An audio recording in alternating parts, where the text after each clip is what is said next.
Well, welcome back everyone to Nova Nostria. Since it has been a minute since last we played, because two of our players had to, go and get married. First of all, congratulations to you two. Oh, just Thanks. quickly Sorry, and acknowledge thank that. you. Mitch and Natalie, congratulations. But then they were so just ready after the wedding to just jump back right into D&D, so that's fine with me. So here we are. I will do a very brief recap since it's been a minute. Um, at the beginning of last session, Marko had an entire dream conversation with a dragon lord who identified himself as Rhaeg. And he was this bloody looking war torn dragon who essentially was trying to claim ownership over Marko as sort of a king to knight dynamic. Because of the dragon mark that Rhaeg identifies with, that's sort of like his signature. He sees Marko as someone of potential to be keeping an eye on. And there's kind of been a tentative answer from Marko of just like, okay, we'll see how this goes. Very interesting conversation, cool back and forth. You guys went downstairs. You were introduced to the Peacekeeper, Soph Wilder. You also found out that Eustace has just a little bit of a crush on the Peacekeeper. You guys then went to the scene of the crime, and you were met by Burroughs, who is now basically involved in this investigation as a special liaison from the school with his own special instructions to keep an eye on the investigation as it unfolds. You guys converge on the crime scene. There's a man named Hiram Craddock who seemingly fell off of a balcony. You guys did some sleuthing. You found some strange patches of moss on his knees. You found a bruise on the back of his head. And upon investigating the penthouse, you discovered that there were signs of a struggle and that the patches of moss that were on the embroidery work of the sort of the dressing evening gown this guy was wearing, there were two spots on the stone wall right up against the edge that were missing two patches of moss, so presumably he took a tumble over the edge. And besides that, Burroughs managed to spot a strange sigil sort of scraped into the moss. It was a triangle with a line scratched through it, and all that your group was able to divine from that was that it was some sort of alchemical symbol. That's pretty much all Burroughs would know about it, but as to what it actually is, the Peacekeeper eventually told you that you would have to go to the vault, which is the prison in Evren, to speak with somebody about that sigil. And outside of that, during the investigation, as I recall, Melina also snagged a scrap of paper off of the desk, which was one of these strange alchemical equations that was circled, underlined, and had the word potential written underneath it. And Melina successfully stole that from the crime scene, but not without the rest of the party seeing what happened, but the Peacekeeper didn't see it. Then you guys went, and I think you just went back to the Blind Man's Bailey and hung out there for a little bit before Zana showed up, being pursued by some students who were vying for her attention because the secret of her curse lifting ability is kind of out. And luckily, the Recollector, who you guys met at the crime scene, who has, in essence, what in this setting is kind of like a photographic memory, but in a fantasy setting.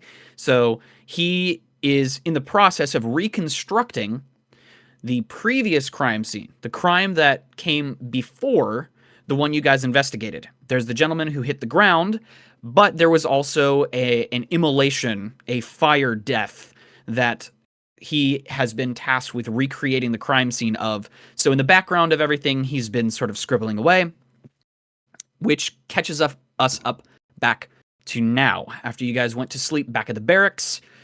Let's see. How do I want to start?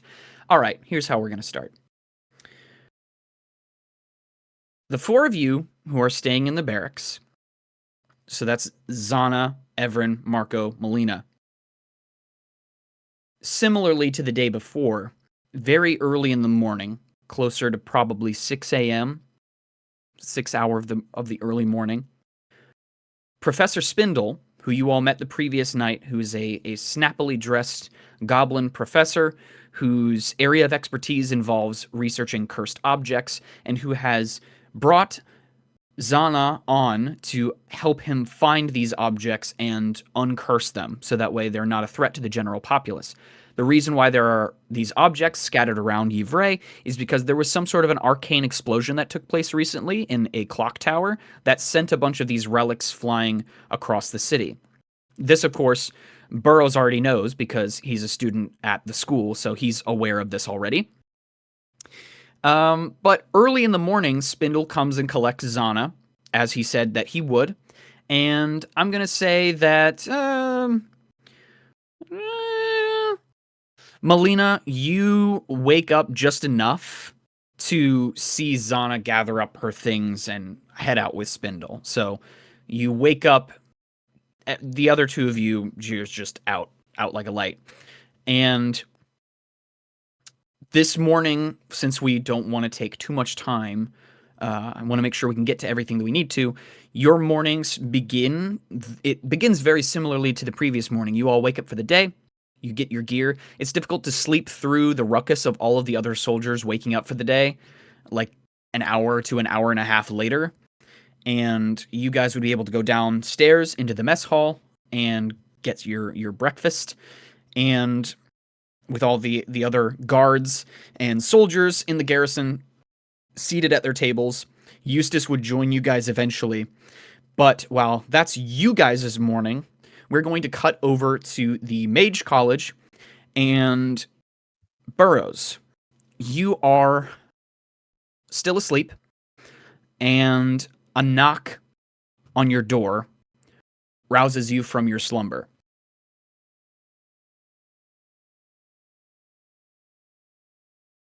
All right. I suppose I'll just go over and see who it is. Mm-hmm. So, as expected, your roommate sleeps right through it. Again, heavy sleeper. He's not waking up. There is no way that he's waking up for this. And when you open the door, you see a shorter human with sort of this sandy brown sort of bob cut with just the biggest, craziest glasses you've ever seen. The biggest spectacles ever. And she stands there in sort of an official garb of Yvray patterning and coloration. And she has a large, almost comically oversized leather backpack that's just full to bursting with scrolls and papers. And she, seeing you open the door, her eyes go wide for a second. Not in shock or horror, but almost in admiration.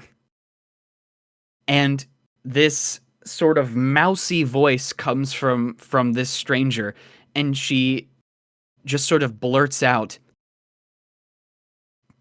Good morning. Is there a reason you've woken me up so early? Yeah. Yes. Yeah. Of course. I've a message for you. I'm a courier.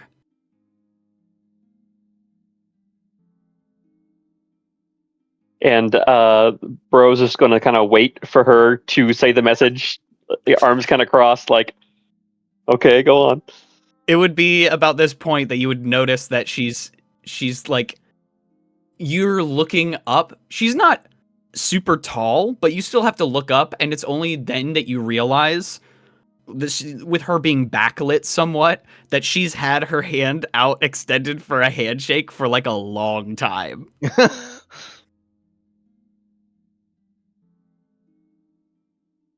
I'll sort of sigh and then awkwardly reach up and give the handshake awkwardly at a weird angle. She shakes your hand, and she tries to do like a curtsy, but the weight of the backpack makes getting back up really difficult. So she's just sort of awkwardly like tries to like half curtsy, bow, and then like strains to stand back up. And she says, Right. The message for you. Right. And then she takes a piece of paper out of her bag and she hands it over to you. It's sealed. And if you open it up, in essence, what it is a missive from the Peacekeeper requesting that you go collect the other investigators from the garrison, and everyone in your group meet up at the vault in a few hours, which you would remember from the previous day that the vault is the name of the prison, but you would also know that because it's not too horribly far from the school where you're in right now. But it's requesting that you all meet there in a few hours.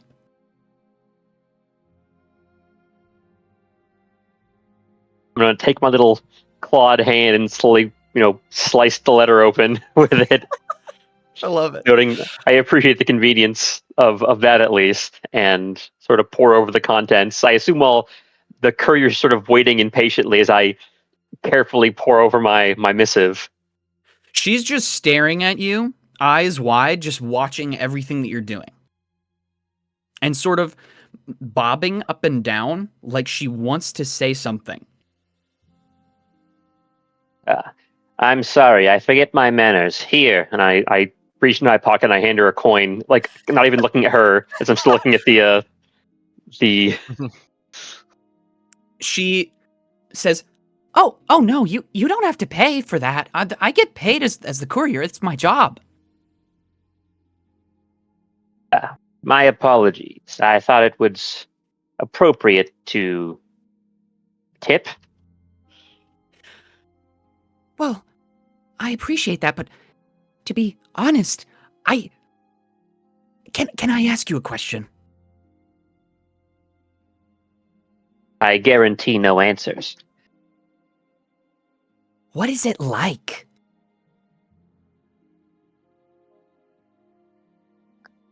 Dare I ask you to explain yourself further? Well, the investigation. Oh. I'm sort of taken aback. Rose assumed that she was referring to his vertically challenged nature and not the investigation. So he just take a second to conduct himself, and then, that it's certainly been colorful, much different than my normal classwork. You must be mighty smart for them to ask somebody from the school to help with a murder investigation. Well, intelligence is a hard thing to measure, but I do score well on tests, if that's any indication. Well, that must be why Edmond's scores are so high, because you're taking notes for him. Right. That is what I do. Oh, I'm so sorry. Sorry, my name's Helen. Burrows. And she's sort of just standing there, just awestruck, looking at you, just like biggest fan. And then she says, I'm so sorry for staring. It's just, I love mystery stories. Well, it's a little more complicated than that.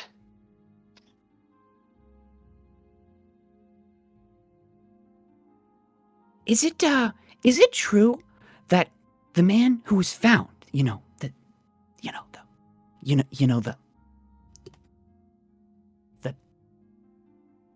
dead guy? The corpse? Yeah. Is it true that he used to be a student here? I don't know much about that, but it would have made sense, yes. Wow. and then she sort of takes a minute, And then she's like, "Oh, I'm gonna be late for my next delivery. Sorry. Nice meeting you." You as well. she hikes the backpack up and adjusts her huge glasses and marches off back down the hallway, And even once she gets about halfway, like awkwardly, like almost starts tilting and has to like correct because of all the messages that she has to deliver.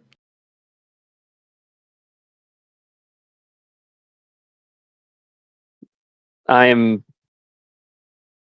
a mix of amused and confused by that encounter, and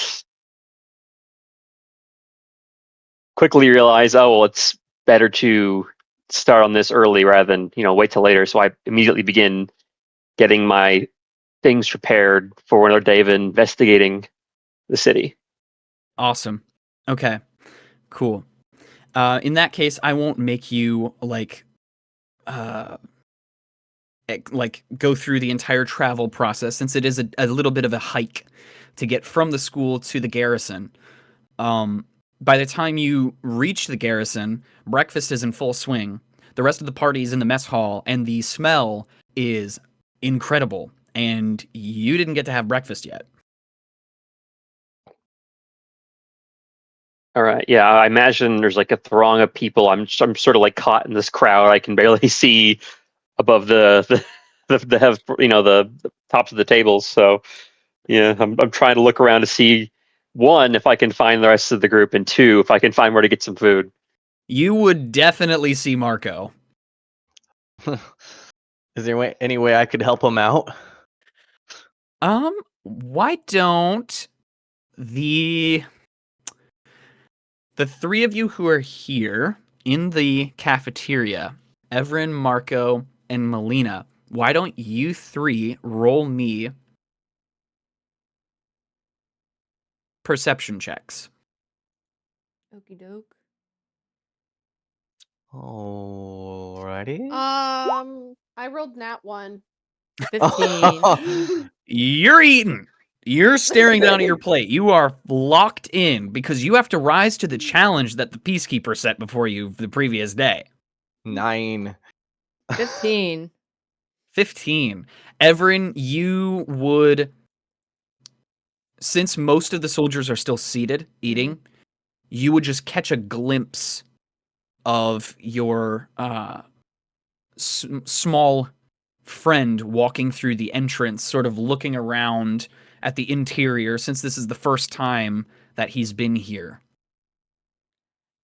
I think Evren is just gonna see that and be like, oh, I think Burrows is looking for us. And then she's gonna summon Ignatius and then she can tell him, like, go get him. Bring him back over here.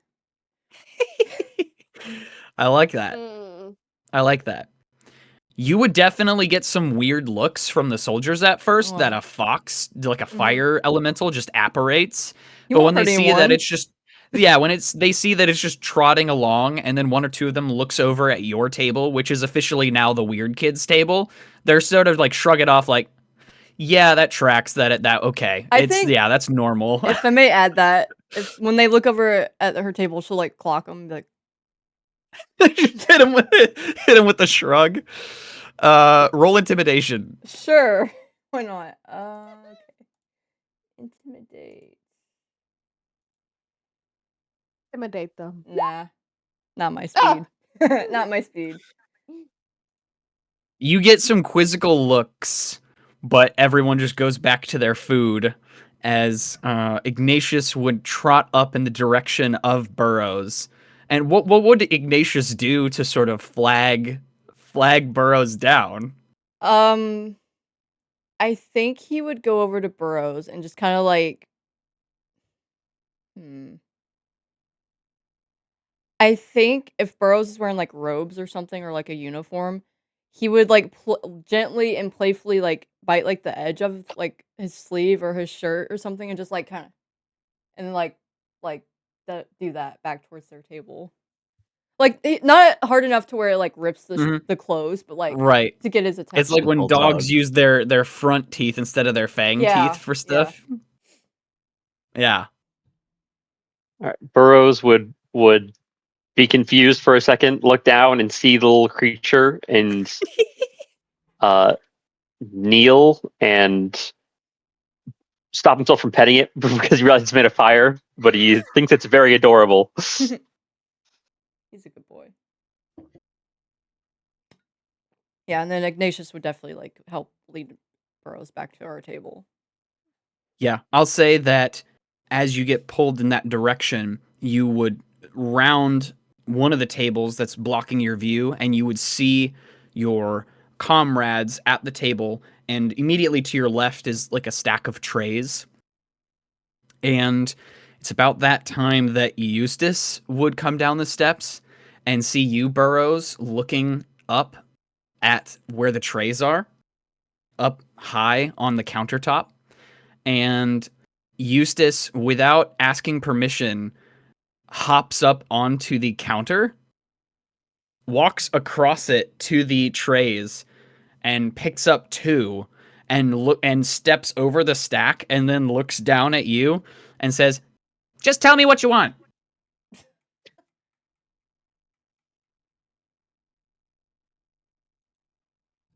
Ignoring how unhygienic that must be, like glancing at his boots and looking back up at the at the table and him, I can get my own food. Thank you very much. You sure? I'm already up here. I can see that. I do this all the time. It's not my fault they haven't put a step stool over here. Burrows will sigh, and then realizing that no one here is going to be sharing attendance with anyone at the mage college, decides to flex a little bit of magic and uses mage hand to sort of gently snag one of the trays away from this table hopping fellow. Yes, yes, yes. Okay, yeah. Go ahead and roll sleight of hand. Since it's a spell, I'm going to say it succeeds. I just want to see how slick this happens, or how quick. Ooh, not great. 8. So what happens is you mage hand, and the tray flies out of Eustace's hand. It's empty. There's nothing in it. But we'll say that you knock it out of his hand, and then you're able to catch it at like an awkward angle with your hand, but you now have the tray. And he shrugs and then starts piling on some eggs and stuff and makes his way over to the table. And so you can get through the food line. And now all of you, sans Zana, who is busy at the moment, are all seated at the same table.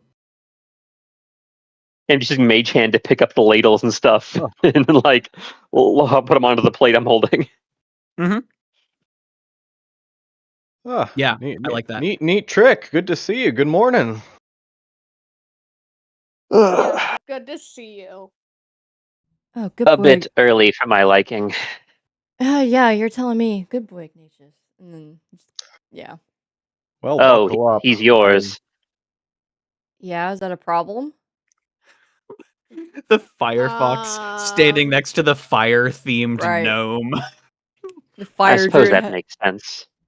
Yeah, the fire druid has a firefox. Anyway, how did everyone sleep?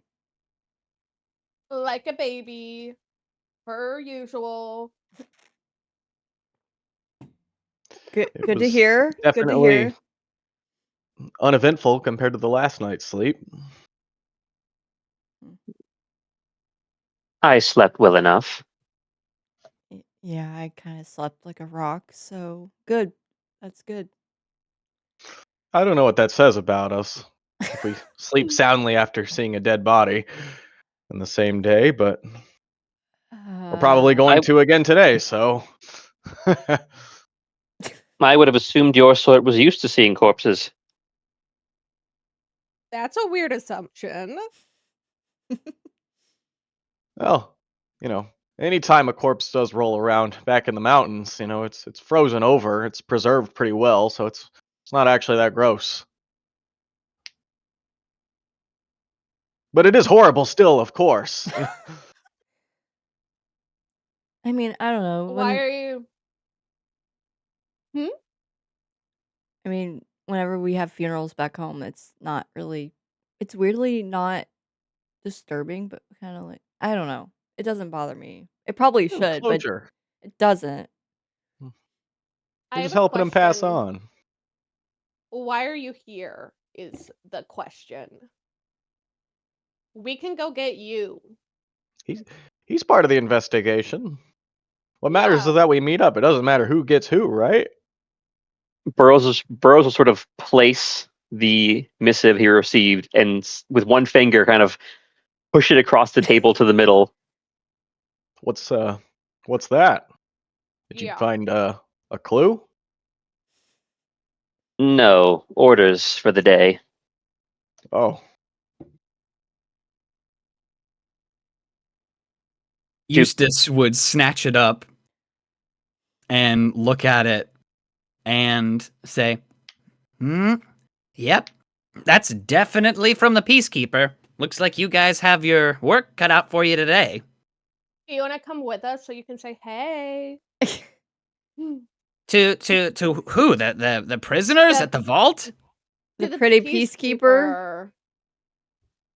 You know, Like- the one that makes you blush. There's just Kinda- like there's a few moments of complete silence, and it just like he's staring into nothing for a second, like it's not even computing.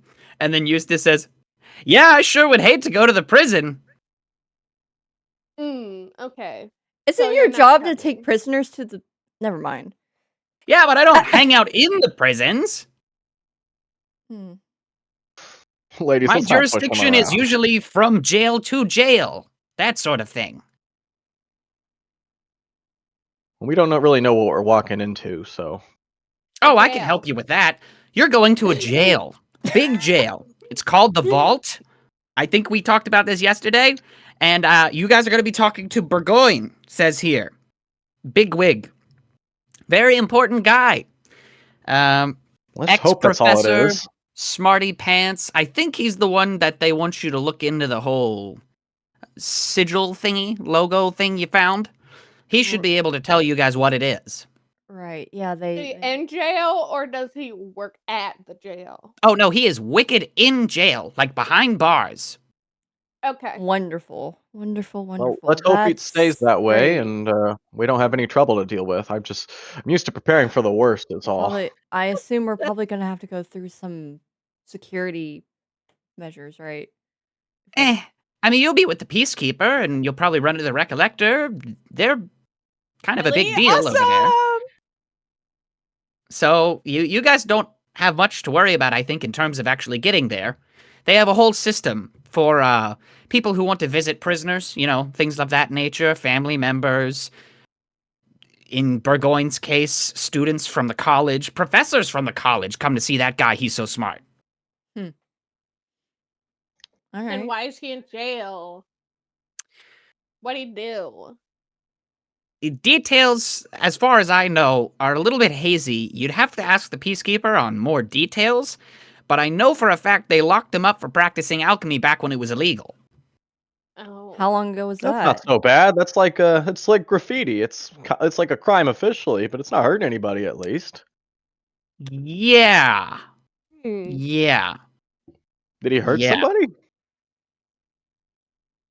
A lot of it's rumor hearsay, okay? I don't even know what his official charges are. It was before my time, all right? I wasn't doing prisoner transport back then, you understand? This was like, I don't know, 40 years ago? It was a while He's been in ago. prison for 40 years. Yeah. Wow. Awesome. Must have been pretty serious. Yeah, well, it's a little weird, especially considering they're building a whole new wing of the college for alchemy now that it's legal. So, yeah, that's a little awkward. Yeah, that's a little. That's- Yeah. Which, That like sucks, actually. Burroughs, you would know this because on campus there's a lot of hustle and bustle, and with the construction of the new wing of the college that will be devoted to alchemy, there's one section of the school that's basically cordoned off while they're doing construction, and you know that it's a big to-do, that there's a lot of hubbub around it. As a student, you would know that. And Eustace would say, Well, based on the missive you received, it doesn't seem like you will have to head out right away. In the sense that they want you there closer to midday. You have a few hours to kill. You could sightsee a little bit on your way. You might want to pick something that's, closer to the vault itself if you're looking to look at something. Do you have any suggestions? Whew, suggestions. Well, I mean, the Temple of the Holy Unification is a very, very gorgeous building. Very pretty structure, even if you're not the religious type. It's one of the Sightseeing. architectural wonders of Nova Nostria for a reason. Ooh. Outside of that, Anything there's some shops. There's some solid shops, honestly. There's the Sundry's place. There's the Smithy. Even if you just pop in for a visit, there's some very interesting stuff to see. There's the Arcanists. That's closer to the college. They have some more magic-y type stuff. And, I mean, you could go check out the college. You could at least look around. They probably won't let you guys inside if you're not students, except for you, of course. Pointing at Burrows, of course. But there's not a lot of activities. There's the park. You could hang around in the park. There's the 3 fountains. It's very pretty. But, yeah, the city itself is kind of seen as something to behold. And then obviously you've been to the Blind Man's Bailey. That's my personal favorite spot, to be perfectly honest. Cambridge, he's solid. He's a solid guy. Well, I have found that I personally like being in taverns, so yeah. Yeah. It's not every day you get served a drink by a guy who saw God. What? Burrows is immediately going to perk up, and at the mention of that, What? What'd I say? That was We didn't almost know as that. unhinged as Zana saying she was from heaven. Yeah, can't I just- think you know what you said. Yeah. What? Yeah, Cambridge Hess is the man who saw God and lived. Okay, and then you need to elaborate on that more. The man is still dressed in his clericals, for Pete's sake. It's like part of his branding. Oh, if you want more details, you can always ask Cambridge. Basically, he was in the temple, and he's not sure which of them he saw. He can't see anymore, and he quit. He quit being a cleric and opened up a tavern.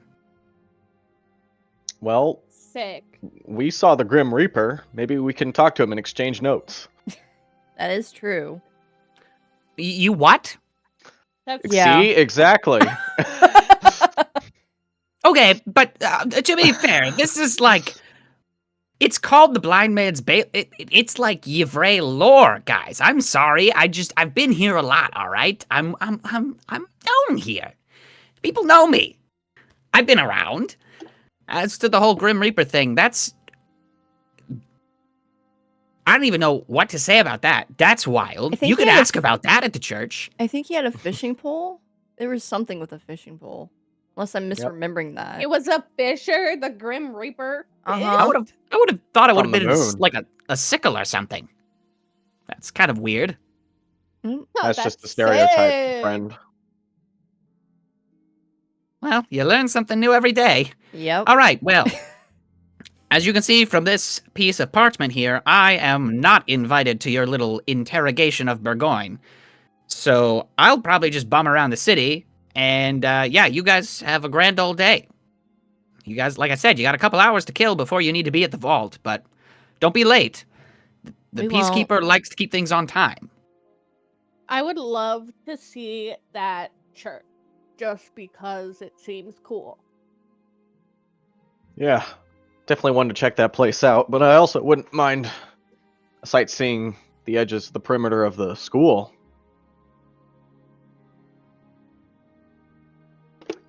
After all, Maybe someday it's I on want the to learn something way. about magic. I personally have no interest in the school. Sorry, Burrows. I don't either. Oh, where's your adventurous spirit? Maybe you could learn something. Enhance your magic. I'm Sure, I'm a druid. That's a completely different type of magic. I will say that school I suppose is I wouldn't know. the opposite of adventure. Melina, you just hear Alex say, "We hate school." Yes, exactly. Well, that's because you have the opportunity to go to school. See, I never did. I'd love to go to school. Well, It's not there's that a school great. here. Trust me. Well, no offense taken. I'm only really enrolled there as a, let's say, obligation. Yeah, I don't believe I've gotten your story. You don't seem like a typical student. Well, I am not a student, actually. I misspoke. I am. Roll a deception check. I was gonna say, can I insight this? Yeah, I'm gonna insight This is a this. I have no little reason to sus. roll inside. I'm just. No. I'm just interested in seeing how Burrows manages to pivot. I'm only interested in Burrows' roll right Oh, now. well, Roll it's deception okay. check. I rolled like 14. crap anyway. Okay, 14. I'll say contested insight for whoever wants to. Oh no, mine's. I think- just asked him an honest question. Yeah, so yeah, I'm not yeah. looking for No, lies or anything. You asked a perfectly legitimate question. It was more just the way that was said that everyone's just like. Okay. Yeah. Yeah. Everyone's So like, with a "That's weird." 14, with a 14, we'll say that Burrows, you are able to quickly pivot and sort of shift focus by clarifying. I'm not technically a student. I'm simply a note taker for one of them. They have So those. you're like a scribe, a scripter. What's the point Of sorts. that? Sorry. Why wouldn't you attend school by yourself? Is it I part of going to school, learning and taking notes yourself? That's what I thought. That's what the I young thought. master. Well, the young master is currently indisposed. Normally, he would make it to his classes, but Hmm. there have been complications as of late. So what you're saying is, rich guy doesn't want to take notes. Doesn't want to go to school. Mm-hmm. I believe can't is more appropriate than want, but Is he all think what you will. right? Is he like dead? I shouldn't speak too much as to the state of Sir Edmond, but rest assured, he will hopefully be making his re-entrance into high society soon enough. Only know 100% that this man is dead. I didn't mean to open a can of worms or anything. Look, it was just a question. I really don't care. I have more important things to worry about. Thanks for filling us Sorry in, for your though. loss. Excellent. Let us pivot away from this touchy subject, shall we? Yes. Let's work as a team and head out. So, here's my thought.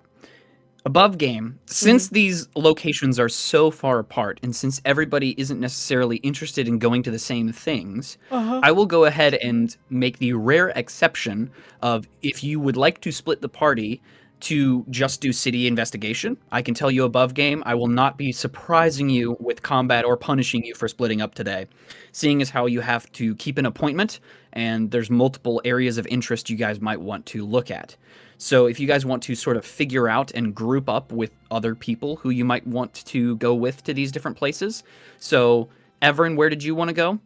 I think she wanted to check out the temple too, or the church. Okay, or the whatever. temple? Yeah. Oh, okay. So does everybody absolutely. want to go to the temple then? I was about to say, do. I definitely want to check out the temple first. I'll go with them. She's if we're not going to the prison curious. first. Yeah. Okay. She just had no interest in going to the school. is what Right, she said. right. What about Yeah, you, I Burrows? kinda didn't either. I wouldn't mind going to the school. Burrows is fine with going where everyone else goes. Okay.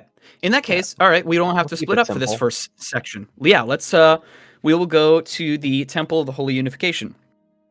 We'll do this theater of the mind, and you'll understand why I have to do this theater of the mind, because making an image for this place would be nigh impossible because of the sheer number of shrines in this structure. So, as you leave the cafeteria, the mess hall, you get onto one of the main roads that connects back with that sort of central park area with the fountains. And this time you walk up to the giant red tiled roof of the Temple of the Holy Unification, which it is round in shape and has a plethora of circular stained glass windows that wraps all the way around underneath where the roof is. These beautiful stained glass artworks that represent the different deities. And just so you know what sorts of deities we are dealing with here, these would be all of the good domain deities. Because obviously there are some deities where it would be physically impossible for there to be a place of worship to them in the same building as these other ones, because they are diametrically ideologically opposed. Any of the straight up evil deities, it just wouldn't work. So these are, I'm going to read the ones that are here to the best of my ability, okay? Okay. So, you've got the Triad, you've got Ilmater, Torm, and Tyre, or Tyr, however you pronounce those. There is Shantea, Denier, Eldath, Lathander, Mieliki. Some of these are really hard to say. Melil, Mistra, and then there's the Chaotic Goods. There's Liira, there's Selune, there's Soon, Timora, and then the Lawful Neutral. There's Azuth, Helm, Kelembor, Savras, and then there's the True Neutrals as well. Gond, Ogma, and a smattering of others. But basically any of the good aligned, either lawful, neutral, or chaotic, as long as there's a good aligned, there is a shrine to them in this place. And you'd walk in, again, sunlight just pouring through these beautiful stained glass windows. They're circular, but they're big. They're not tiny windows. They're big. And so these different colors that filter through based on the theming of the deity itself. So the interior of this building has some crazy lighting going on from all these different ones.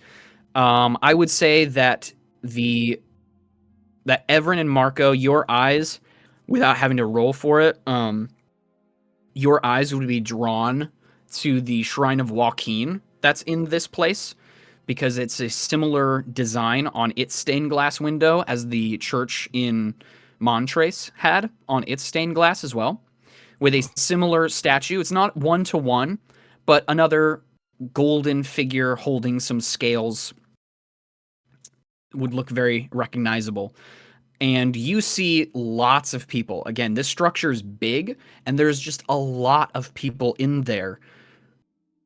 If not directly in front of the shrines, congregating in circles near the center of this rotunda with this beautiful tiled floor with almost like a compass rose, but there's an arrow pointing towards all of the shrines. So just these little pointed rays coming out from this central point, pointing to all of these different places of worship.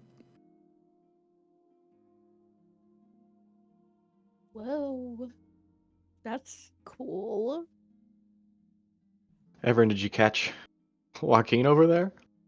I mean, that's the first thing I saw when we walked in, yeah. Kind of hard to miss. Good memories is all. Mm. Well, that's the only one I know, so. But yeah, good memories. And smiles a little bit. Well, over here is Tyr, and I gesture at the three gods of the triad. Mm-hmm. I don't know much about them. Only what little I've read in my mom's books, but I don't know. I think they're pretty neat. That's where I got my ideas of justice. If the other players here are looking over in the direction that you're pointing, you would see that the triad, they each have their own stations, but the three of them are grouped next to each other, is this wraparound of all these different statues representing these different deities. And right smack in the middle, underneath this huge stained glass symbol of a pair of scales resting on top of a warhammer, you would see this statue. And the most striking thing about this statue is that the figure appears to have a bandage wrapping around its eyes, and it's missing its right hand. But as you can see from how it's carved, it's not because it was broken off, but it was carved that way to be missing a right hand. And you would see some pilgrims. So pilgrims, again, just something in the world that would exist. This specific area of worship is a place that people will take pilgrimages to, whether they're from Nova Nostria or other places. Because of its beauty, people will travel overseas to visit this place. So people wearing very much not Nostrian garb are there. People from over the sea, people from the surrounding nations. There's a lot of different people in there, but it's very obvious to see the followers of the triad because of the sort of intricate designs of people who follow all three instead of just focusing on one, are people who are visiting these three gods, specifically Ilmater, Torm, and Tyr, and sort of just making their rounds in front of all three of these statues. Oh, they're pretty popular, huh? So, Marko. Yeah. Well, they're pretty easy to like, really. How so? Well, they stand for all that's good. They stand for evil being vanquished. For the truth to shine bright. It's no wonder they have a crowd. I'm just wondering, and I kind of lower my voice a little bit. I'm just wondering how Bahamut fits into all this. I'm gonna make a roll. I have to make a roll. Don't mind me. That's ballsy. Okay. All right, you say that, and nobody hears you say that. Thank heavens. I think when Marko says that, everyone's gonna like look around and realize no one's look. You have to be careful. And just look back at him like, I know. okay, maybe I don't we know talk. why it has people on edge, but Maybe I we know it talk does. about that not in the place where there's full of people who will freak out. Okay, Let's just talk about the good gods. we'll talk about that back at the tavern later. But Or yeah, the barracks. that too. If any of you players have a question about any of the deities that have sculptures or shrines in this place, feel free to ask them, and I can try and do some very quick research to see. Is there any deities that look very like nature focused? Because that would be one that would catch everyone's attention pretty fast, being a druid. Yes. You would see that there is, your eye would be drawn to a green stained glass window, because as soon as you start thinking, okay, let's look for something maybe having to do with life or plants or something of that nature, your eyes would be drawn over off to the right of where you're standing, and there is a shrine to Chantea, who is a goddess of agriculture. Okay. So its life domain symbol is a sheaf of grain or a blooming rose. My headcanon is it's both. And that's all I'm going to say for starters. I think Evren. You wouldn't even know the name of this one. Okay. You would just see the stained glass window Mhm. and the statue of this goddess figure. I think, yeah, once she sees that, she'll clock it, and they're like, huh. And then she can. You said it was a sheath of grain and a rose. Is A like blooming the rose, yes. okay. I think she'll walk over there, and then like if there's people over there, she'll wait until like they're done or whatever, and eventually walk over. I think she does. She still have that? She should. She does. She has Druid craft, so she's actually gonna Druid craft a rose similar to the one on the window and Ooh, lay it okay. there in front of the shrine. Okay. And you could see that. Let me think. And maybe she'll just go like, I don't know who you are, but you seem pretty cool and similar to what I do, so here you go. And yeah, leave the flower there. In common, you would see at the base of the statue that it says Chauntea, Mm-hmm. or Chauntea, how you'd pronounce it. It's Chauntea. I can send that to you. Yeah. And the figure, similarly to the objects on the stained glass, she is holding a sheaf of wheat Mm-hmm. in one arm and like a bouquet of flowers in the other. And that it's a very serene looking statue with these very intricate plant forms that have been sculpted into the base of where she's standing. Just like wherever she's stepping, there's all this plant growth. Cool. But when you lay that flower down, someone from behind you says, "Oh, what a lovely offering." Oh, and she'll turn like, thanks. I'm new here. I don't know what I'm yeah. You would see an older woman wearing green clericals standing near this statue, and she says, "You know, I feel that a lot of people, they show up here at the shrine of Chauntea, and they will bring the most extravagant gifts you've ever seen, cornucopias full to bursting. And although I respect that, I think that Chauntea would like what you've brought more than that." I think they'll actually get a little smile out of Evren. Be like, I'm simple. You know, just the small things. Makes me happy. I guess I think people think similar, maybe. I hope.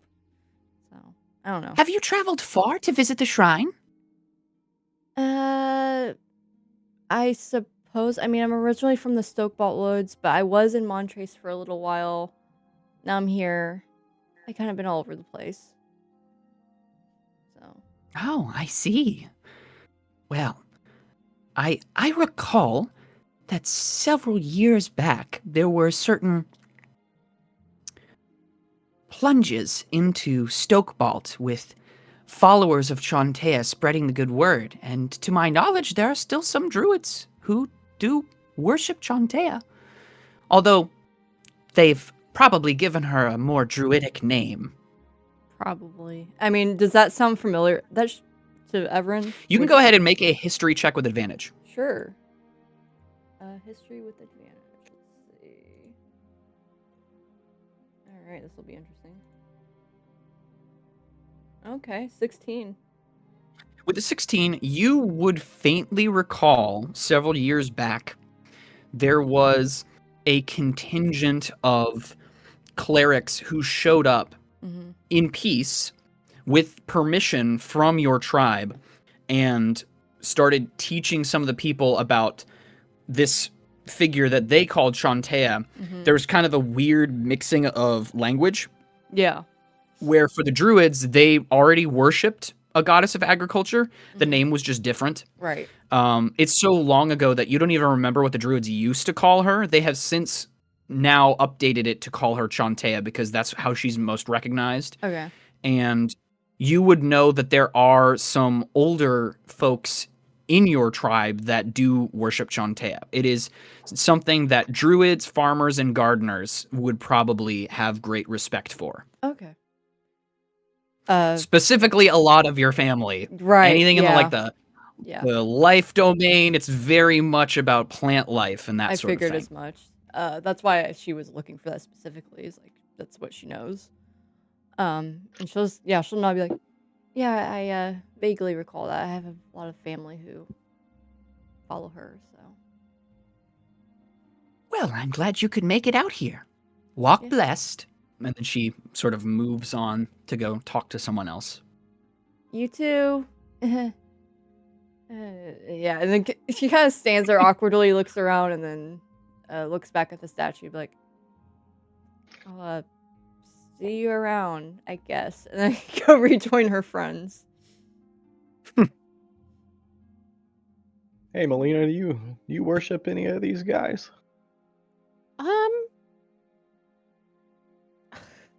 I don't.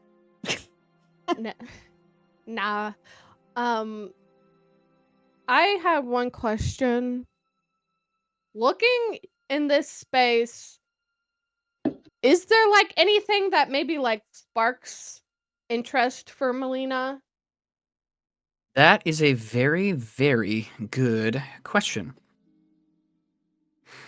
Or maybe Alec? Yeah, that's a good question. I would say that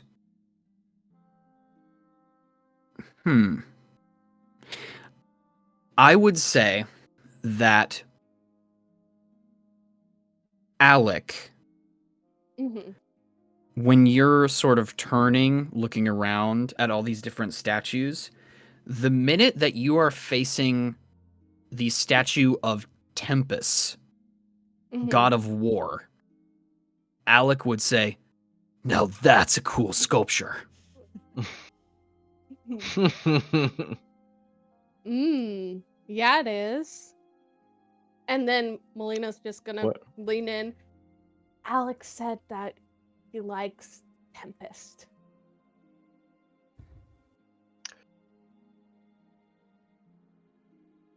Oh, I see. What's this one about? I'm gonna go see what this one's about. Is he- What is he? Performing arts? Jokes? I'm gonna see what Tempest is about. So you would walk up to this statue of this armored figure wearing a helmet with two separate pairs of horns, and the sigil on the windows, a flaming sword standing upright. Basically, the rundown. Well, I guess Melina. Make a history check, just flat. How's my +0? Let's go. Let's go. Same. That's gonna be a 2. With a 2, you don't recall any facts really about Tempest. You could probably know that it's one of the divines that people worship, but outside of that, you don't really have a lot of facts. You know that Tempest is a god of war, but that's pretty much it. You don't have any lore information. You don't have anything beyond that. Okay. I think he's just like a god of war. Not of Oh. jokes. Isn't really the same as me. Well, I know he may like it, but do you like it? It's cool. The statue's nice. Next to the cool. statue of Tempest, you would see that there is a statue to Lyra, the goddess of illusion. Ooh, I go over there. So it's like right over there, right next to it. Mhm. So the symbol of this deity is a triangle facing down with like a swirl of mist on the inside. And basically, the domain is trickery. It's not necessarily inherently evil in its intent. It's often favored by people who perform tricks, illusions, people who wear disguises, that sort of thing. And you can sort of, you're picking up that vibe based on the statue of this woman standing there with a mask of a different face, like off to one side, and like wearing like a heavy, thick cloak. And you would see a couple, clerics buzzing around that area. Now, this one's more our style. Alex says, "Whatever." It's okay. You see? 2 faces. Ah, yeah, this one looks a little bit more plausible for you. What about you, Burrows? You got anybody you worship here? Burroughs has had his face buried in his spellbook the whole time, and he's like, Burrows? "Oh, my apologies. I've never been one for religion." Oh, you're like one of them science folks? Not particularly. I've just never felt any particular calling for that sort of thing. Yeah. Makes sense. Burrows, I go would- ahead and roll an Arcana. I'm gonna say with advantage. Okay, 28 on the first one, and then 23 on the second one. Oh, All right. man. Standing in the middle of this rotunda, in your own head, you would hear that same draconic laugh. And it almost sounds like the laugh is coming from inside the building. It is that lucid. And it's sort of bouncing inside this rotunda. This draconic laugh that you keep hearing. This ha ha ha ha. And you turn and you whip your head around. And when you turn your head one final time where the noise seemingly stops, you are looking at a huge statue of Ogma, god of knowledge, who is standing there with just a massive scroll opened up in his hands.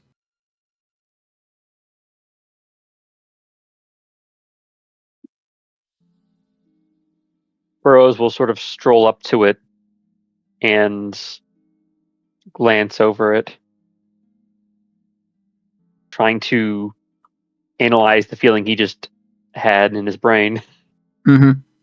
You would see that the sigil over top of the statue in the window is a blank scroll, and the folks that are gathered around the statue of Ogma, they kind of look and are dressed and are behaving a lot like you. These seemingly are, a lot of people who probably you would get along to swimmingly school. with. It's very clear that there's a lot of scholars at the base of this statue.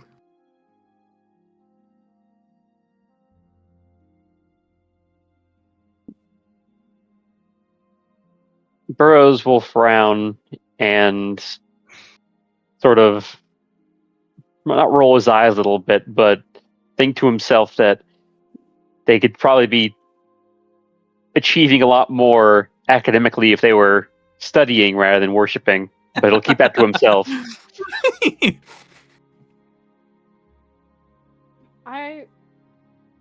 Once you're done, sorry.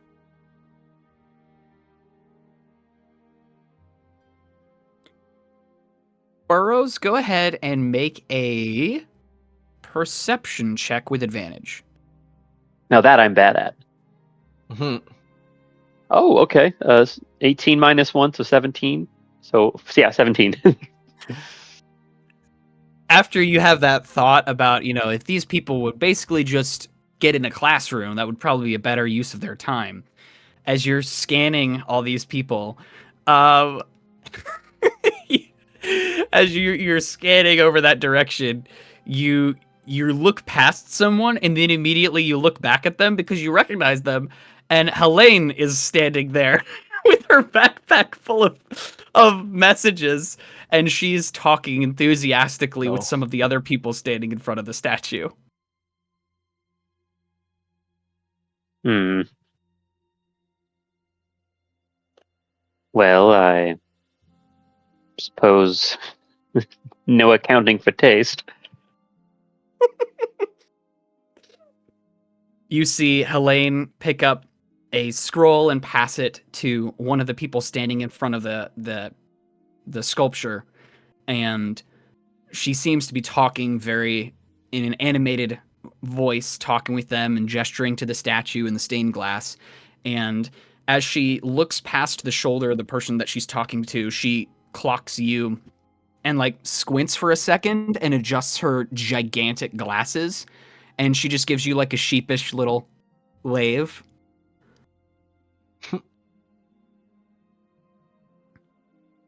Burrows will actually go up to speak with her properly. Okay. So she's talking with this person. She just drops off the message, and as you approach, she like basically stops the person talking, and she says, "I'm so sorry to interrupt you, but I have a very important person I need to talk to right now, okay?" And then she steps to the side, and she says, "I twice in one day? This is amazing. What are you doing here?" I'm simply accompanying the rest of my, I suppose, investigators is the proper term for them. She looks behind you, and as you guys are done at the shrines, are you guys sort of conglomerating back into the middle of the rotunda, like standing with Yeah. Marko? I Or was going to do something, but after you're done, so I'm still okay, at you the can shrine. still be at the Shrine of Illusion then.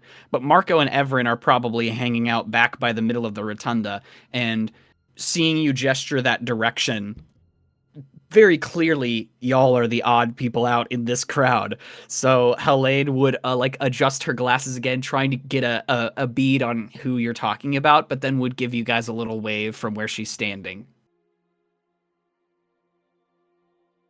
I think if Evren clocks that, she'll just look over and be like, and then maybe see that she's with Burrows and go, and then like kind of nudge Marko a bit and give him the look.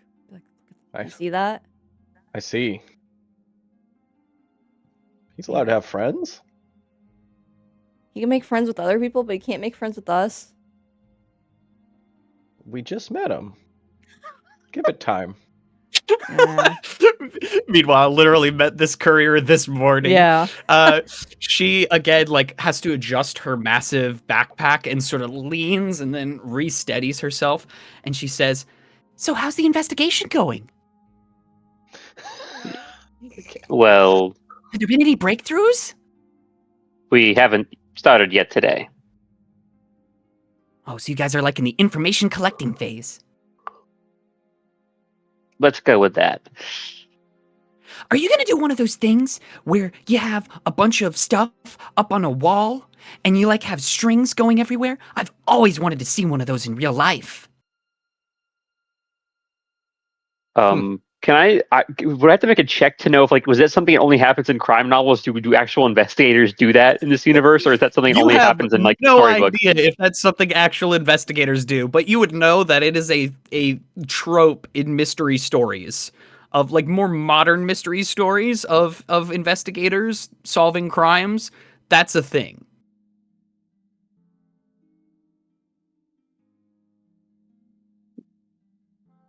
Well, actually, I was hoping to ask you about. You'll have to forgive me if I'm rude with the question, but I was wondering why so many people are worshipping the god of knowledge. Oh, Agma? Well, I don't know. I think it's because he's the god of knowledge, and He's like a lord of bards, of inventions and knowledge and inspiration.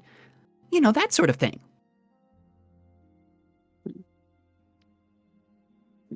Well, perhaps I'm small-minded, but it always felt rather self-defeating to look to others for that sort of thing. Well, I mean, we all have to learn from somewhere, don't we? That's fair enough, I suppose. A baby can't learn to walk without being helped initially. Eventually it can run on its own. Agma's sort of like the god of getting the ball rolling, you understand, when it comes to ideas and inspiration and inventions and that stuff.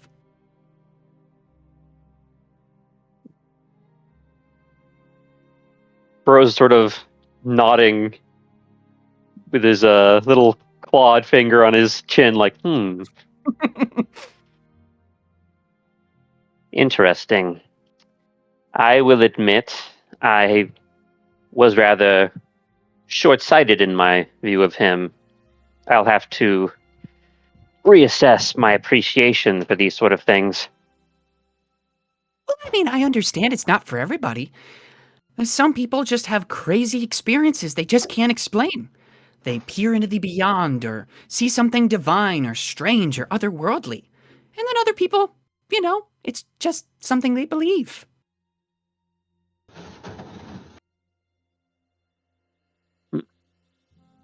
Well, talking with you has been quite pleasant, actually. I wouldn't hate the chance to speak with you again, though obviously any details regarding the case would need to stay confidential. Roll perception. With advantage. All right, it's an 11. That's a 13. With a 13, when you say that, you can tell just very quickly that this bespectacled courier is blushing. Oh man. And she says, That'd be awesome! I'd love to hear more about your investigations. Of course, and it's nice to be around someone who appreciates me for once. Oh, I'm so sorry to hear that. Does Edmond not treat you well? What? Oh. Well, that's... Because if he mistreats you, you send me in his direction and I'll set him straight. He's fine, if not a little arrogant. But his family is the larger problem for me and him and both of us. She says, I see. A family is complicated. Yes. All right. Well, this was nice. I'll have to get going now. Okay. And she stands there staring at you as you walk away. She's just waving goodbye, standing there with her massive backpack. And like, she has to let go with one hand to wave, and then it starts like tipping, and she has to grab it with her other hand.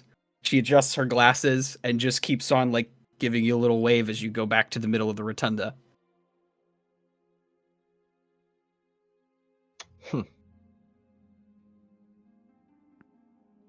All right, let's cut over to Melina, back at the statue of the goddess of illusion. What you doing? What's the name of it again?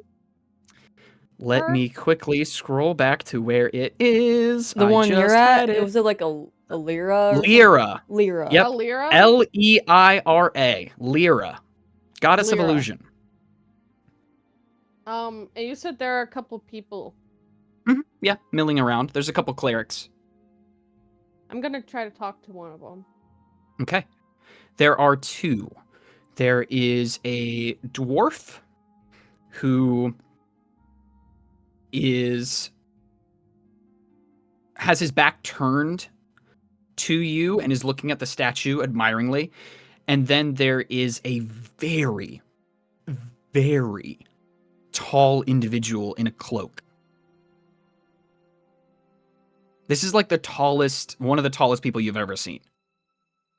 I'm going And you to can't the you cloak. can't see their face really very well. Okay, I'm going to the one in the cloak just because that's spooky. Okay. So you approach this massive cloaked figure, and when it turns its face in your direction, you see that there is sort of just like a theater mask, like a comedy or a tragedy, except this face is a little bit more neutral. It's not necessarily sinister, it's just concealing the identity of this cleric. And Excuse me? a voice Oh. comes from behind the mask and says, "Yes. Can I help you?" Well, I was just I haven't really done religion or anything like that, and but this one, I'm interested. Could you tell me more about it, or is that like something I have to research in a book? Of course, my child. All of a sudden, the framework of the figure in the cloak starts to fall apart on itself. It crumbles inwards. And all of a sudden, a gnome drops out from underneath, sliding down 2 wooden stilts, and collapses the feet together and tosses it to the side. This massive structure falling over. And this little gnome spreads its arms and bows, and Oh, that's she says, cool. Thank you, thank you. That's so sick. I would have explained it in my disguise. However, it is laborious to keep up that voice. I can understand that. Well, Lyra, your interest is in her, yes? Yes, it is. Lyra likes lying. Mm. She likes lying a lot, but not necessarily for nefarious purposes, you see. To protect someone, sometimes you have to put up a convincing lie or a bluff. Okay. Lots of thespians, theater folk worship Lyra. People who are magicians, performers. I am both of those. Oh, well, you're in luck. What brings you to the temple today? Are you just shopping Well- around? Yes. Well, kind of in a way. I was just here with some friends, and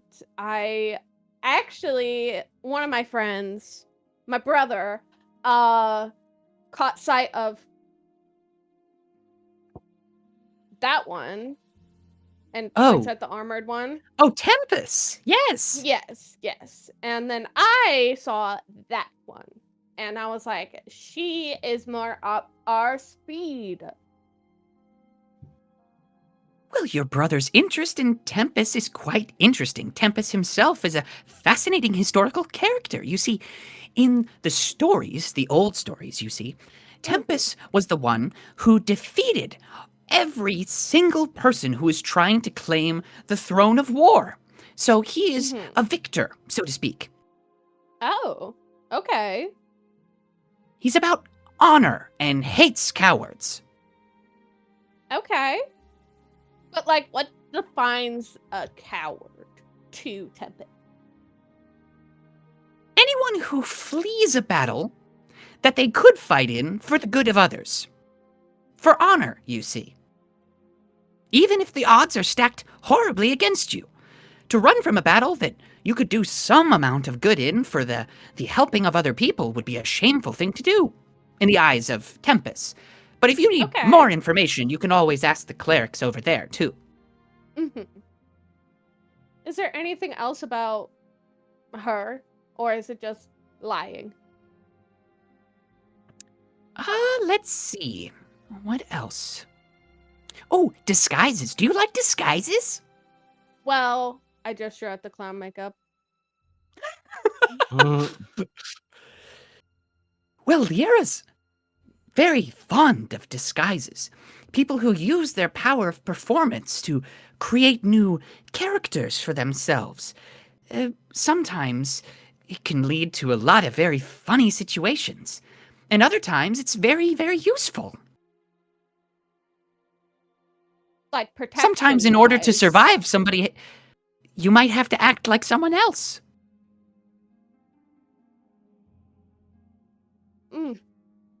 Yes.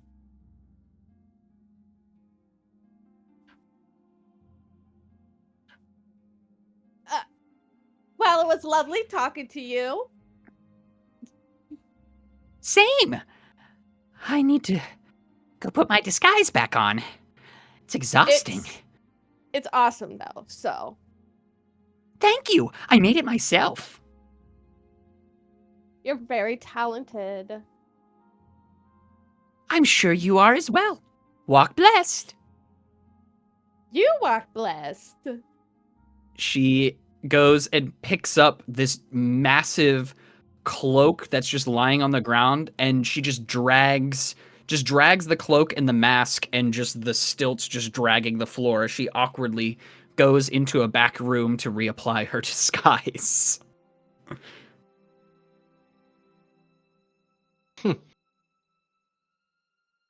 Ba-do-do-do-do. Melina will remember this. Cool. Anything else anybody wants to do here at the Temple of the Holy Unification? No, I think after Evren meets back up with Marko, while the other two are doing their thing, she's just gonna tell them about like what she did over at the shrine she was at, and like share what she was told and all that. Oh, you met another follower. Friend even? It's interesting. I've known vaguely about her, and I have family who follow her pretty regularly. I personally have never done that. Like I don't know. I've never taken an interest in it, much to the dismay of some of my clan. But I don't know. But I saw her. I thought maybe leave a little something. Well, that was very good of you. Yeah. Even if you don't understand, it could go a long way for people around here. And who knows? Maybe, someone will pay you back. I'm not expecting that. I don't know. Just seemed like the right thing to do. So, but, yeah, learned a bit. It was neat. I'm glad we had time to stop by here. I know it's not imperative for the investigation. I mean, we had time to kill, so what else are we gonna do? Go back to the tavern? As much as I like that place, it's good to see the rest of the city. Right. It certainly makes me feel secure and safe to be able to end all of our days on the job at a cozy tavern like that, but a part of me wants to, see more of the world and do the job we were sent here to do. Yeah. Well, if anything, I just have more things to write about in my letters back home, so I'm sure they'll be happy to hear I did that. Right. Well, I'm done here. Mm. As soon as the others are ready, you better book it over to the prison. Mm-hmm. If you all are done, as you make your way back towards the entrance and back outside into the park area, Marko, as you step through the threshold of the building back into the exterior, I want you to roll Arcana with advantage. Okay.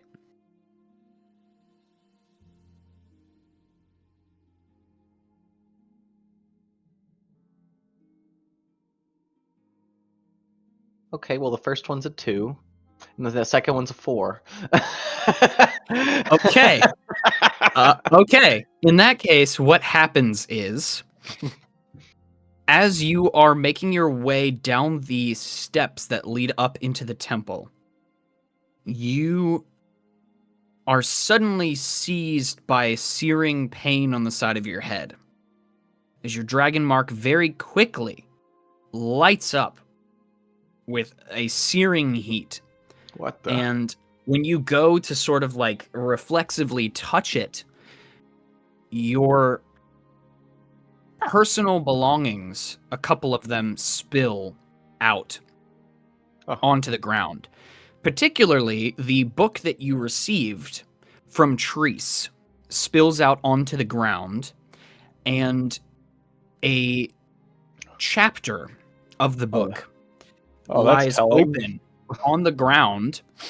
It is a page about the draconic demagogue of war, Rhaeg. And that's just the page it's fallen open to.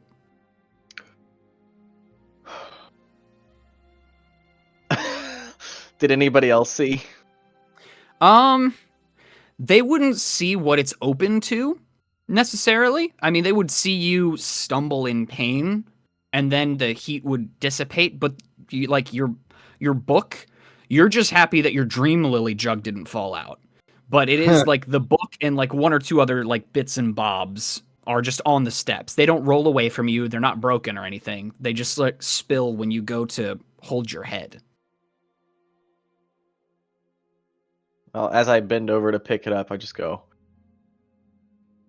let us hope that's not a bad omen or anything. Insight. Yeah, you can make an insight roll. Oh, you don't have to insight me. I'll tell you. Yeah, I mean, I'll just tell you, if anything, what you 13. observed, because it was a very quick thing. What was it? 13. With a 13, you would have seen Marko bend over in pain from like his dragon mark heating up, and you would have seen his items spill out, but you're focused primarily on Marko. But I mean, you would hear him say that out loud of just like, let's hope that's not a bad omen. Marko, are you okay? What happened? Oh, I'm fine right now. Just the mark's acting up. Something about this temple. Something to do with this Rhaeg fella. Don't know what to make of it yet, but... Do we need to be worried? Yeah, like... What's I'm up? not sure about worried, but aware at least. I'll keep you all posted. Yeah, please do. It's, just a feeling right now. And don't worry, Mr. Burrows, it won't interfere with the investigation, I promise. Well, that's fine, but do keep me posted. I don't want you collapsing on the job. Oh, never. Oh, well, you almost just did. Well, I mean, I didn't expect anything to happen just walking out of a building. You never really expect anything to happen. It just does. Well, I'll try my best to be ready. And with that, I need to take a bio break, and when we resume, we will be at the vault ready for the next part of this session. Alrighty. Awesome. All right. Back from bio break, your group arrives at the vault, which is the prison that is up towards the Mage College. So you guys actually have to walk past the Mage College to get there. So this would be the opportunity, of course, for people like Marko, who are curious, to just get a nice little look at the college from the outside. It is a huge building. The dorm building appears to be an older section that maybe was once the main school, but since then they've added on and now it's used for student housing. So the dorms themselves are a much older structure, but you can see scaffolds and construction like supplies, equipment, that sort of thing on sort of the far side of the building where they're adding on to the building. I know you said you weren't exactly a student, but do you have a place here? I'm staying in Edmond's room right now. Okay. I bet it's nice. Just gonna tuck away in such a nice little place with just surrounded by spell books and tomes of knowledge. You would think, but it's if that's all it was, it'd be pleasant. But people are more concerned with politicking and sucking up to the, let's say, more fortunate students to actually get much academic work done. I don't know the details, but that professor the other night that dragged you off, you and your friend, didn't seem very nice. She, Perhaps not, but she had ample reason to be upset with our conduct. true. Guess I don't expect anyone involved with the school to be getting into tavern fights with shadow monster entities. It's nothing I'm not used to. Huh. You really have been around the block. Nothing phases you. Well, I've been through quite a lot recently, so it would take quite a large event to startle me at this point. Boy, do I have the mansion for you. Mm,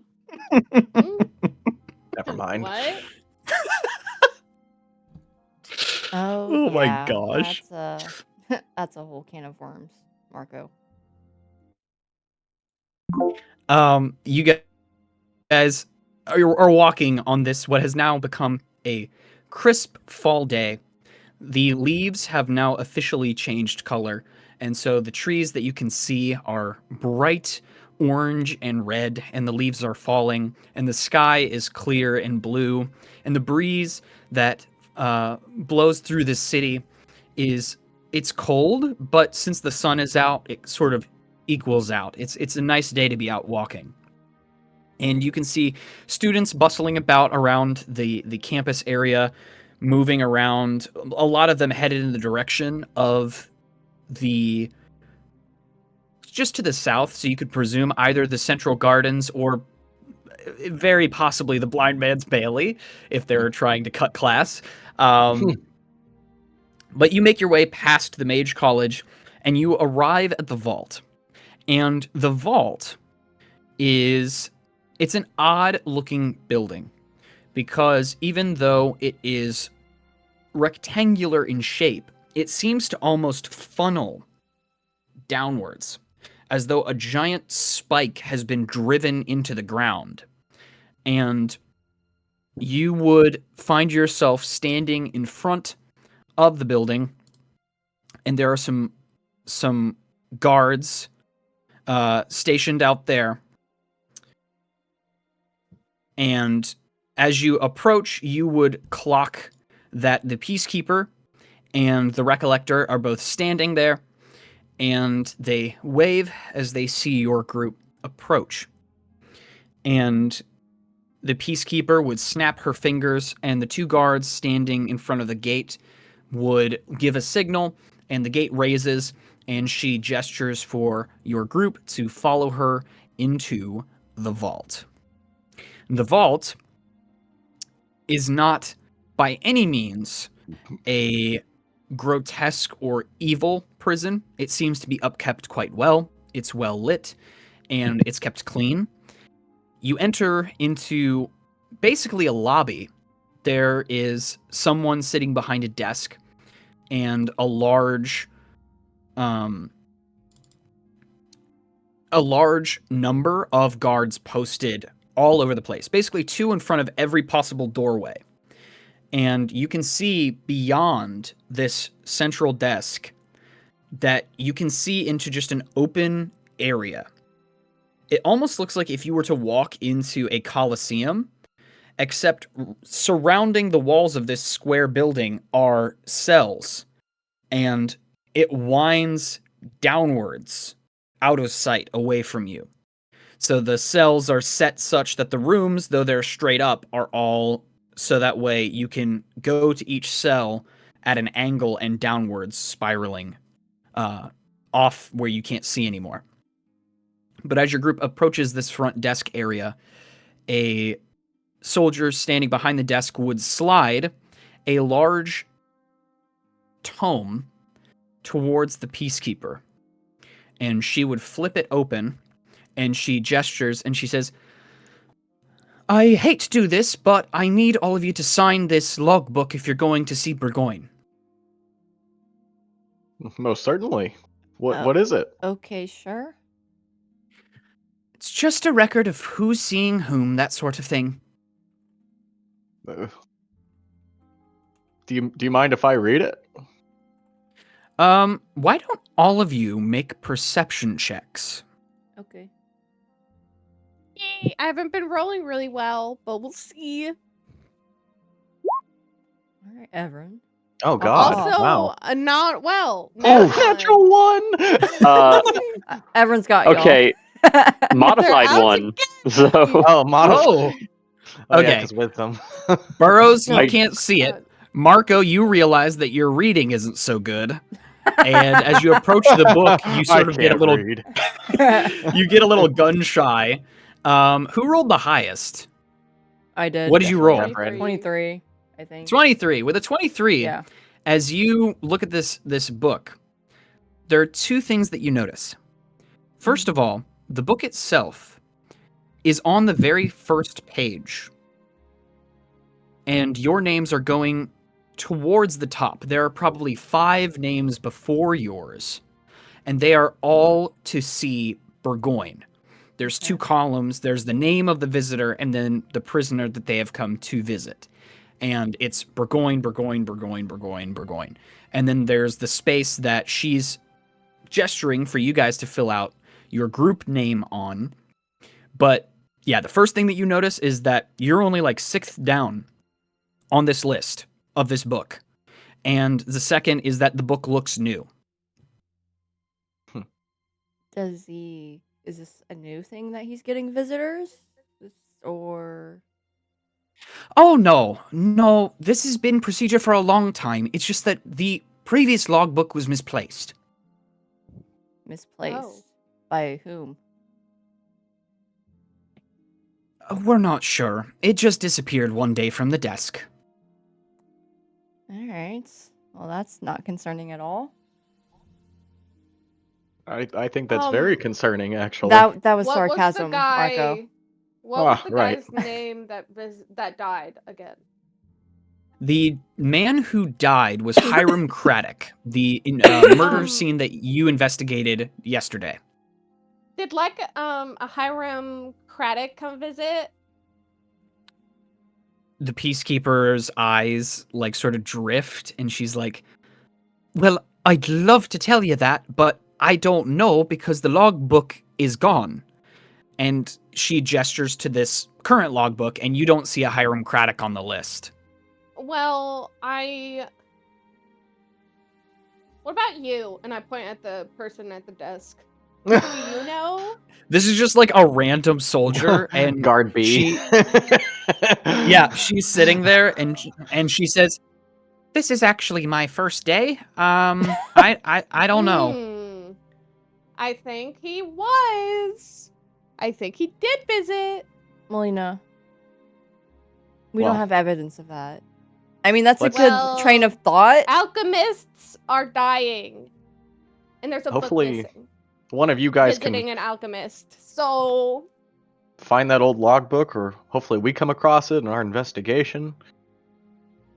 We're not putting too many hours looking for it, to be honest. It was a very old book anyways, nearly full, and to be perfectly honest, water damaged.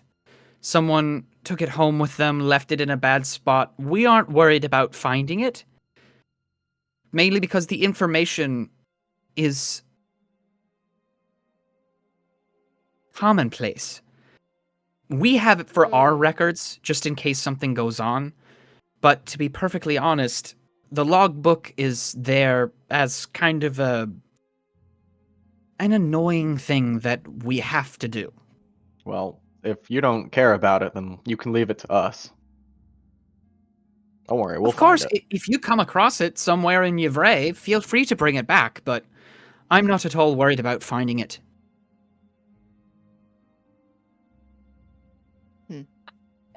I Understood. don't know.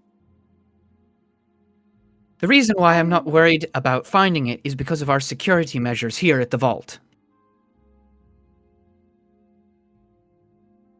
I can show you all what I mean once you've all signed in. You All right, have can someone? How tall is this desk? Can Evren reach it, or is she gonna need help? You can reach it. Okay. Yep. Cool. You'd have to like grab from up here, but yeah, you Yeah. could grab it. Okay. Yeah, she'll pull herself up and sign the book. Okay. The Recollector peels off from your group and sits down in the corner and takes out his supplies and starts sketching some more. And the Peacekeeper says, "How are we coming with the previous crime scene?" And he says, I'm getting there. Of the 4 walls in the room, I think I've sketched the 3 that don't have the sigil on it. I'm trying to recreate everything for you so you have the complete picture. The 4th one's coming along, though. It should be done within the next... I don't know. If I stay up late again, I might be able to get it done by tomorrow. She says, fair enough. I'm And signing the book, Melina with like a star by it. Oh my god. I think after Evren signs the book, she's gonna turn to the Recollector and be like, don't stay up too late. You know, sleep's important too. I know you're doing a job and it's a really important job, but like... You say that, and the Peacekeeper looks up at you with clear bags under his eyes, and he says, yeah, well, if I don't work, I don't eat. And then he, like, shoots a glance over at the Peacekeeper, and she says, you want to get into it now? We can get into it now if you want to. Okay, I didn't mean to start anything. I'm just voicing my concerns for someone's well-being. I'm sorry. Look, perhaps we just get this visit underway. And, you know, find out what we can. Don't need to get into all that. Right. I have a question. Miss Guard. Uh-oh, Max? Max, did you freeze? Oh, I think you froze. yeah. That's like... Hold on, I'm gonna pause real He- quick. We're good. Okay, cool. We're back. Yeah. She says that to the Recollector, who immediately sort of backs down and forces his eyes back down to his work. And she says, all right, let's go visit Burgoyne. Underway. When the Peacekeeper turns around, assuming she turns around to have us follow her, everyone's just gonna glare at her. Like, give her the nastiest glare from behind her. But not say anything. She'll follow. Yeah. She extends her hands to the guard by the desk, who hands her a large set of keys, and she starts walking down through this open doorway into this huge hollowed out area with this square pattern of descending steps. And you guys follow her down into the vault. And as you go lower into the building, it keeps narrowing and narrowing and narrowing until you reach some of the lowest cells. There are a few vacant ones, but the one that she stops in front of, you see that there is a mage, but dressed in the same colors as all the guards, standing outside of this cell. And they seem to be finishing up with some sort of a long-winded spell. And then they close up their book, and this mage figure turns to the Peacekeeper and just gives a solemn nod. And he says, the cell is secure.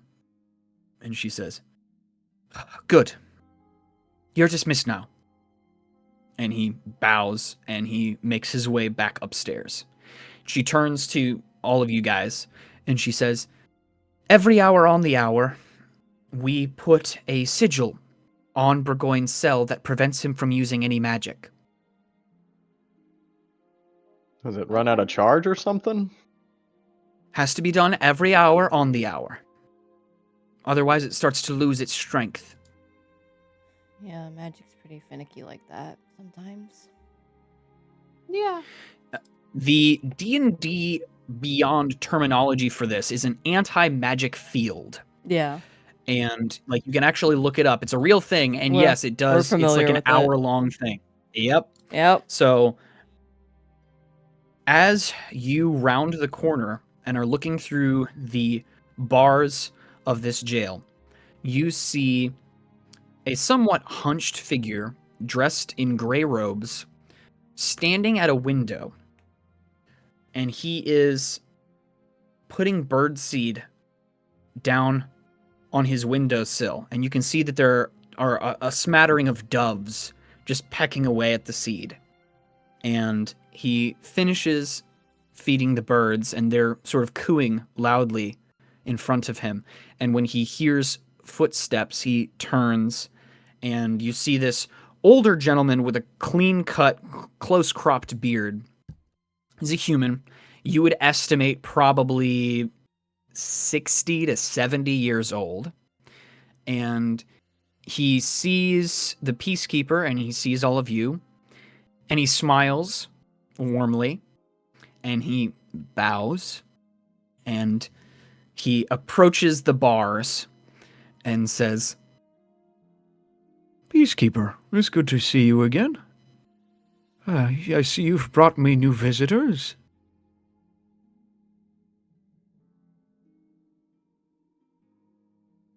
Hello. Hey. Oh, are we supposed Sorry to disturb to your talk? Okay. time with the birds.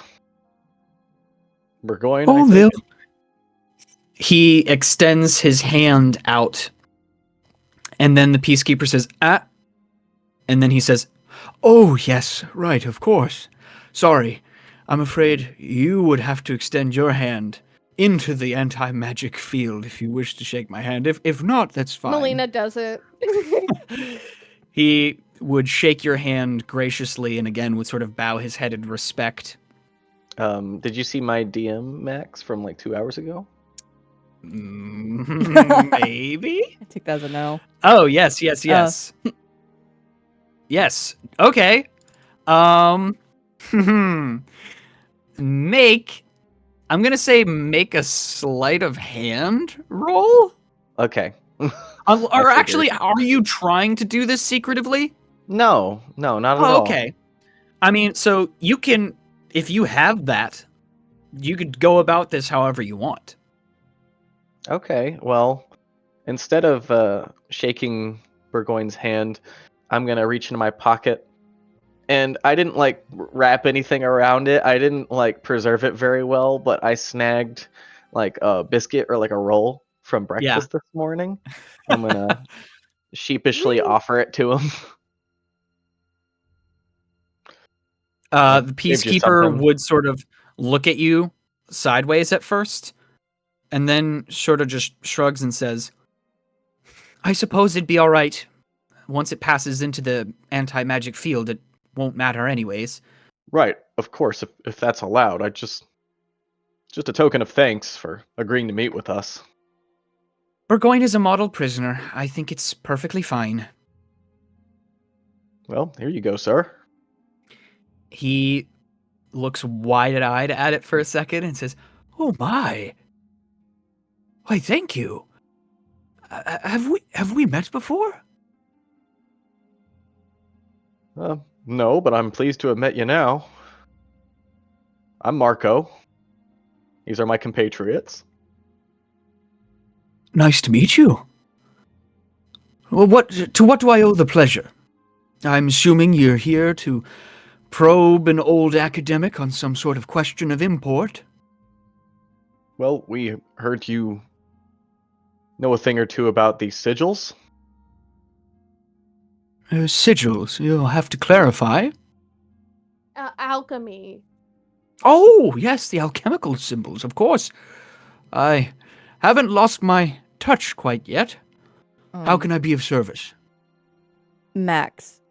Evren drew the sigil in her notebook, right? I think I remember that. Okay, so in that case, she's actually going to go into her bag, flip to that page, and she's going to just hold it up.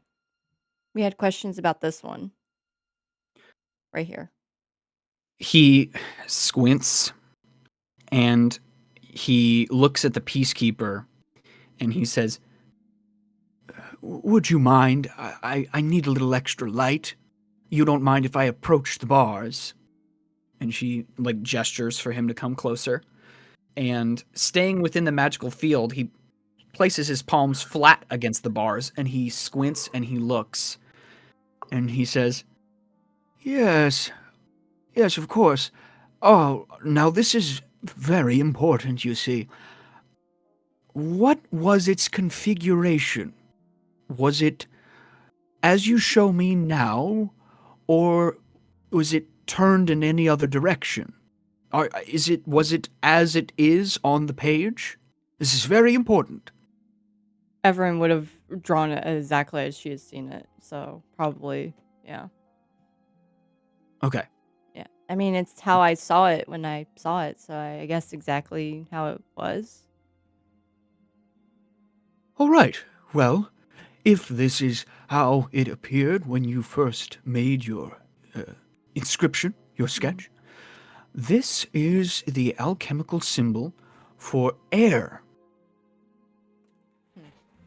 Oh. Okay. What does it do? Doesn't sound bad. Is it just glow? Does it have an effect? Oh, the sigil itself is not a magical thing at all. It's sort of like shorthand, you understand. Instead of writing, you know, what ingredients would go into the creation of something new, some new potion, or something like that, the alchemists would simply use their own alphabet of sorts. Interesting. So this is someone's shorthand? It's an alchemist shorthand, yes. Other alchemists would know the alphabet, or the sigils, as you say. I get many questions about sigils such as these. So why would someone use something like this? What purpose does it serve exactly? On a wall. the peacekeeper would look over at you, Melina, and sort of just like make a hand motion, like careful how much information you're saying, basically. He says, Oh, you don't need to worry about that sort of thing. The details and such, my memory isn't that good when it comes to small details like that. As to its point or purpose, it's usually used for research, for writing down ingredients, so yourself or someone else can recreate whatever it is that you're trying to make. They can look at the symbol and know immediately what they would have to apply. Kind of like a baking recipe.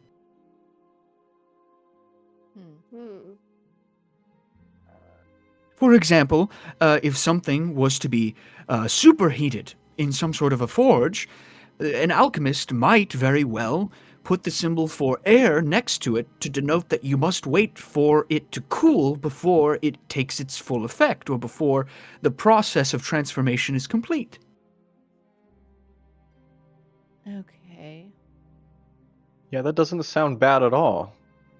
Why is this illegal then? he looks over at the peacekeeper We're new here. and looks back at you, Marko, and says, Alchemy used to be illegal. Yeah. What changed? Superstitions started to die away.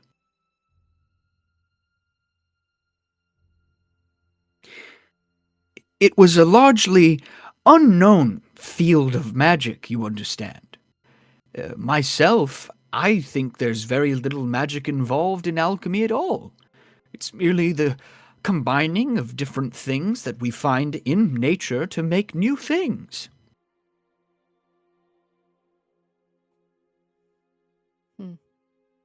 If you're eager to learn, I'd be more than happy to explain to you the 2 pillars of alchemy.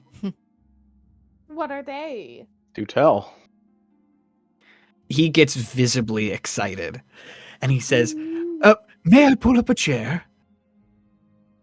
I mean, and the Yeah. peacekeeper like waves him on. He grabs like a little wooden stool and he scoots it close to the bars and he sits down and he says, All right, let me tell you.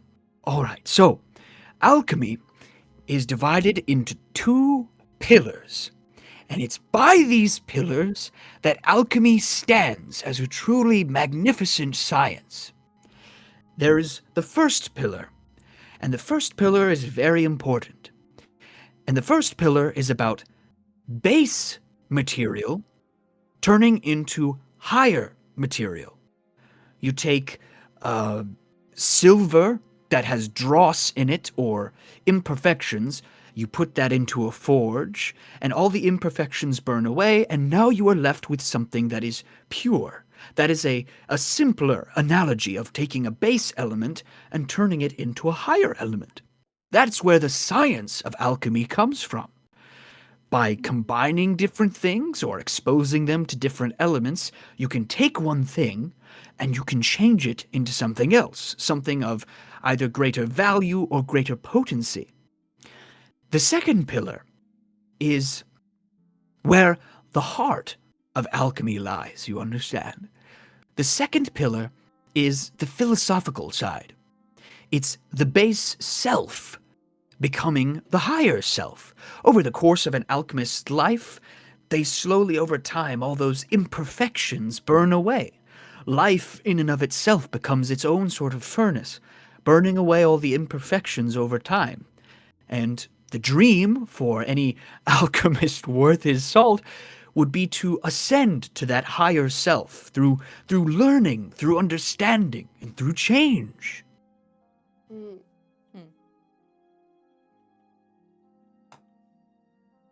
I mean, The science aspect of alchemy is infinitely fascinating to me, but it's the second pillar of alchemy that I fell in love with. To be clear, to make sure I'm understanding you properly, bases don't have to be raw materials of the land.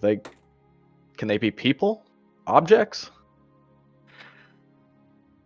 Oh, I see what you're talking about. it's at that each of you, all of you actually roll perception. Each of you roll perception. Oh, every time I have to roll, I Oof. get a dread. Another modified 1. Oh, that's not bad. A 19. 12. Finally. There you go. Whew, actually pretty good. 16. Okay.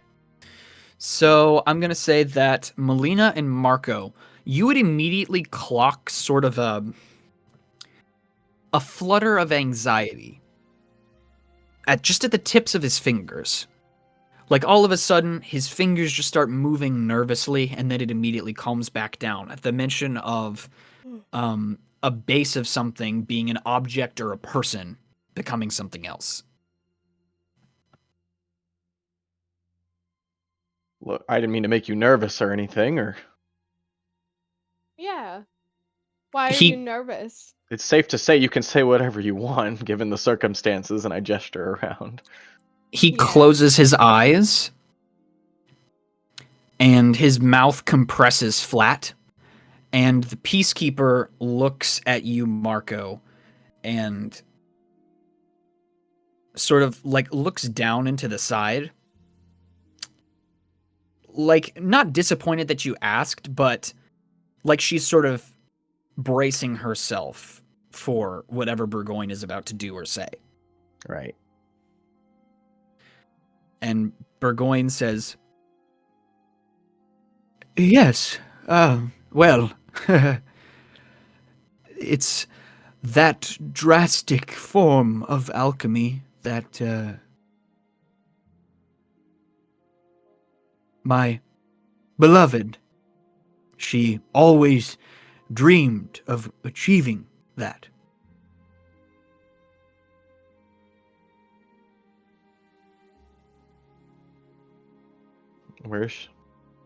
What happened to her? Marko.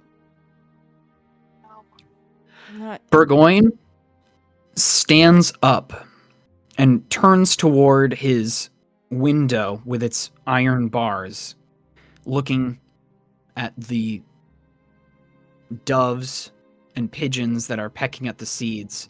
And he absent-mindedly, there's like a longer pause as he goes over to the windowsill and starts breaking off pieces of that breakfast roll and setting it down there for the birds. And then he turns back to face your group and he says, I killed her.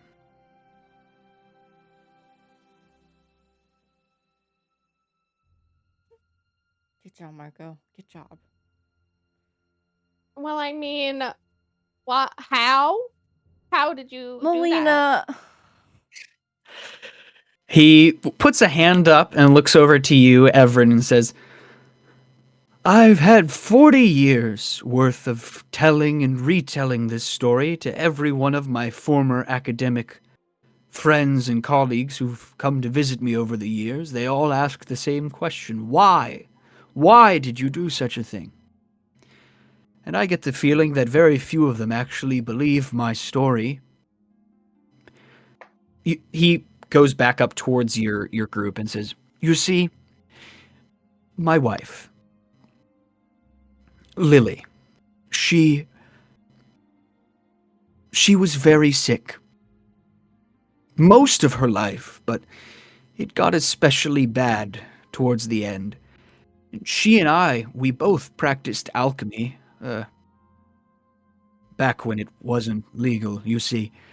And at the time, I was obsessed with the first pillar of alchemy, you see, the scientific side of things. But she, with her ailments, she looked in hope to the second pillar of alchemy, the idea of a person being able to ascend into a higher form, a higher state of being.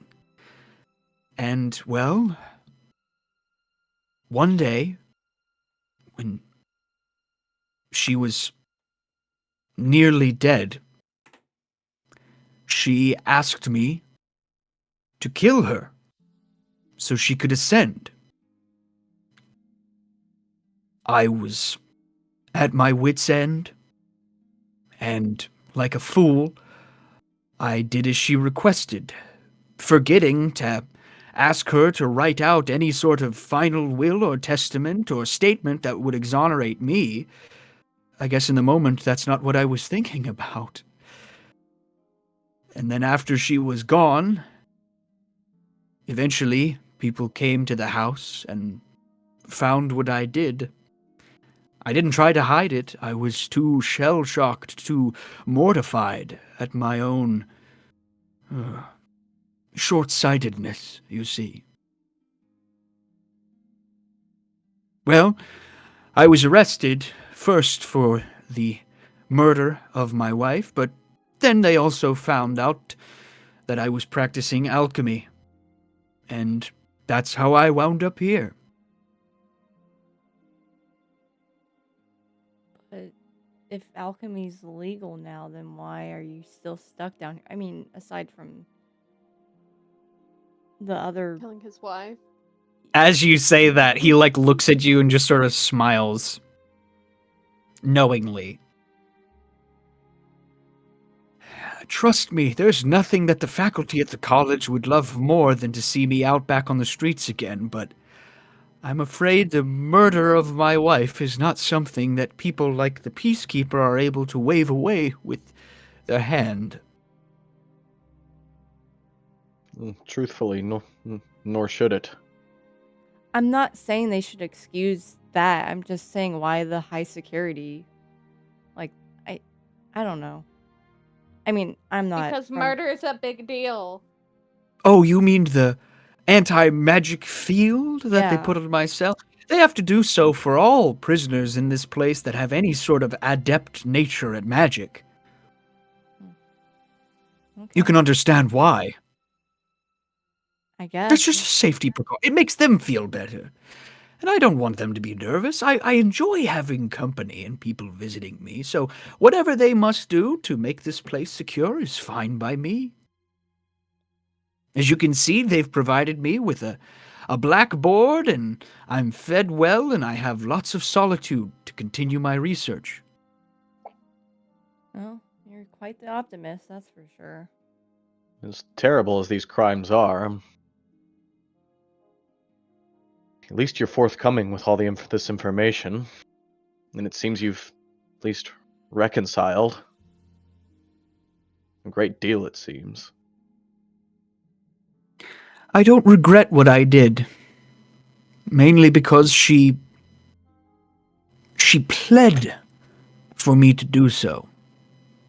And I knew that it would be a far worse crime to allow her to linger on. And suffer. Yes.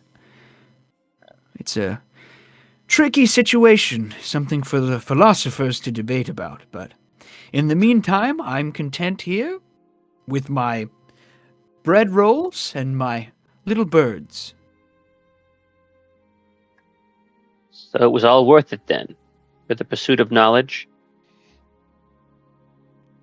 He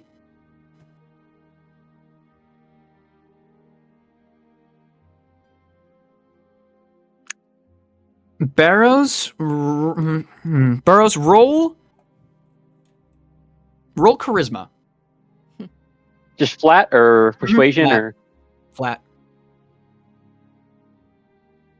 17. Wow. Oh, wow. With a 17, you say that, and he sort of locks eyes with you, who've been just sort of taking in the scene. You haven't been engaging too much with this strange ex-professor from the college, but you've heard a lot about him being like at the school. And he walks up towards the bars and looks at you, and he kneels down so he's eye level with you and says, Yes, it is worth it. The advancement of all of our fellow creatures on this planet, it's worth it.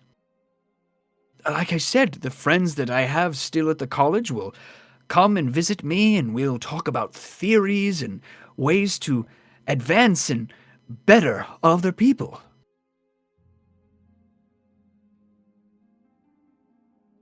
Where is my notes? I see. Not to involve myself too overly, but perhaps we are similar in some small way.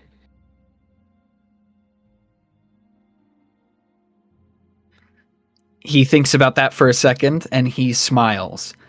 And he, seeing your, uniform, he's like, Oh, please do tell me, how's the construction of the new alchemical wing of the college? Is it coming along nicely? I made some recommendations when some of the headmasters have been in. I made some recommendations on the workspaces and the structures for the studying. Is it coming along nicely? Would Mm. Burroughs know about how far it's come along? I think so, yeah. It seems to be coming along quite nicely, though I'm not sure if I know exactly how it falls in line with your expectations. Oh, I just want to make sure that alchemy can be done in safety, in security, and that it's being taught by people who manage it well.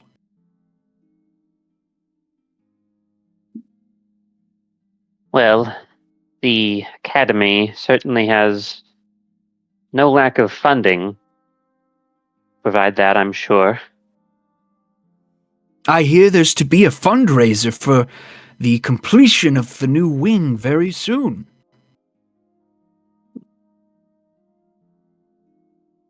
I admit I have not heard of that, but it would not surprise me. It's supposed to be a formal event of great promise. I do dislike that sort of thing, but I understand the purpose. But I forget myself. Here I am gossiping with a imprisoned criminal when I should be discussing the case at hand.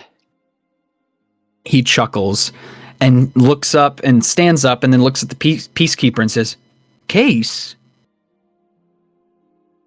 I have a question. You're here about a case? That's why you came to talk to me?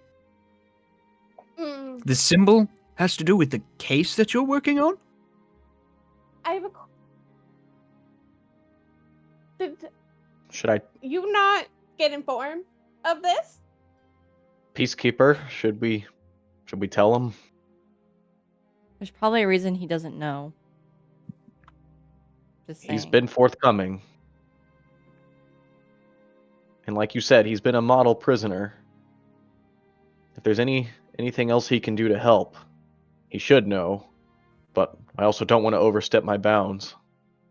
The peacekeeper, Marko, roll persuasion. Yeah. And actually, Melina, roll persuasion as well. 12. Not rolling great tonight. So it's fine. 7. Okay. Well, You say that, and she sort of is like debating back and forth. You can see it on her face. And she's like, I don't make it a habit to discuss the finer details of cases with prisoners. But I suppose you could give a very scant amount. Question for you. Yes? Did I think his name was Craddock or something. Did he visit you recently? Or at all? Do you At least know that, of he would sort of look at you, and he would cock his head to the side, and he says, Oh, I mean, it's possible. I've been visited by many people over the years. Were they from the college? He was an academic, I know that. Oh, unfortunately, that doesn't narrow it down for an old brain like mine. Oh, Craddock. It's possible. Well, that's my only question. And anybody else? Want to give this guy the sitch.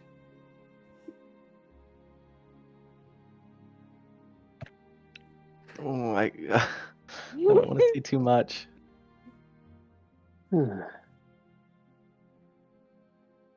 Okay. I don't have anything.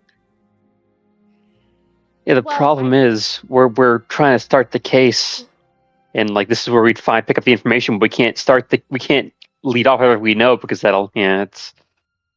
All right, let's see. What could we ask him that There's would? nothing Honestly, I might just- nefarious going on involving alchemy. There's surely not. No one's been misusing it. There are some very, very evil people out there who do misuse the practice, but I certainly hope it hasn't gone so far as criminal acts. Well, we wouldn't be here if that were true.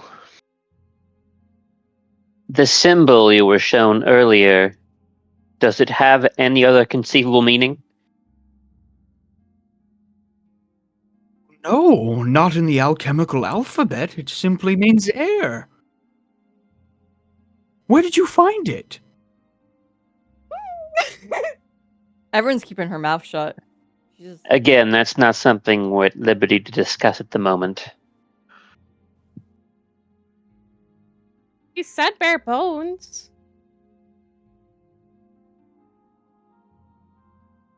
Well, Look, if you must know, it was found at the scene of a crime. As for Oh what no! That's horrible news.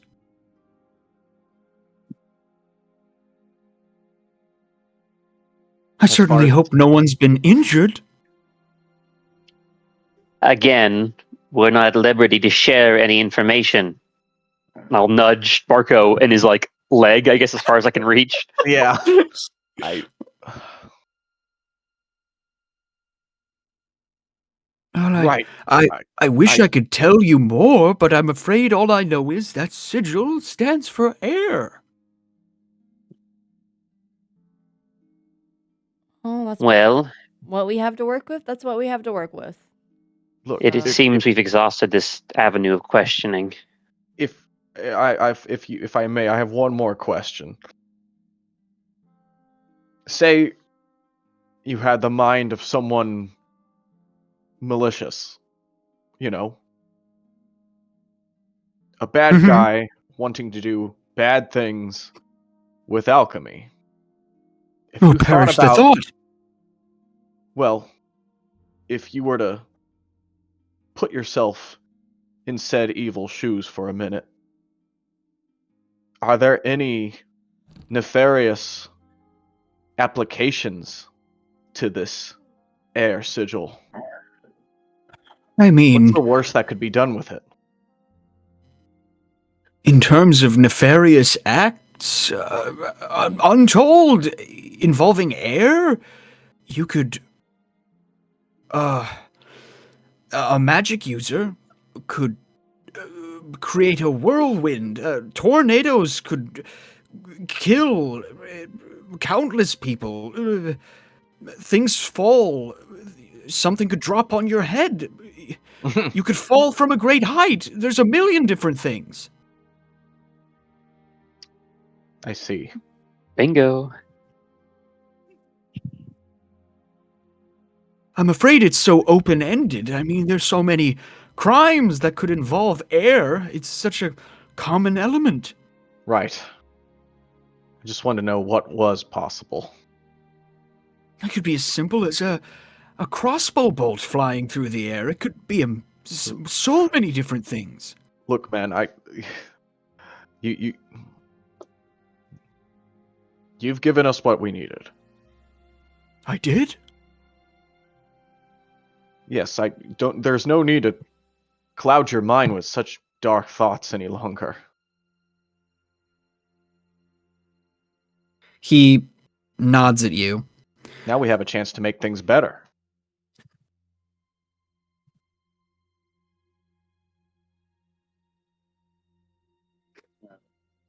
He sort of holds like the side of his head by his temple and looks at the peacekeeper and says, I hate to hasten you all away, but I think I should probably take a brief respite for a little bit. and she nods. That sounds right. Thank you. Oh, of course, and thank you all for visiting. Of course. Feel free to come back whenever. Well, it was surprisingly lovely. As you can see, my schedule is quite open. Right. Well, we know where to find you. Yeah. He sits down on his bed and he comically slaps his bed sheets and says, And this is where I'll be. Awesome. Well, have a good day then. You as well. and then he turns, looks back out of his window at the doves and pigeons cooing and making noise on the windowsill, pecking at the seed that he placed there. And then the peacekeeper would lead you guys up and out of the vault, and you guys would arrive back in the lobby of the building, in the entryway, and the peacekeeper would give the set of keys back to the guard behind the counter, And you can see that mage who cast that spell is also up at the desk. And not 2 minutes after you guys make it back up there, he stands in front of a sand timer. And as it empties, he stands up and walks past you guys down towards a different cell. Not all the way back down towards Burgoyne's, but towards someone else's. Must be a lot The of peacekeeper looks at all of you and says, "I run a tight ship." Clearly. Yeah. Admirable. Yeah, really well put together. You've no idea how much I had to unlearn from being amongst pirates for so long and the lackadaisical way that they do things. I can imagine.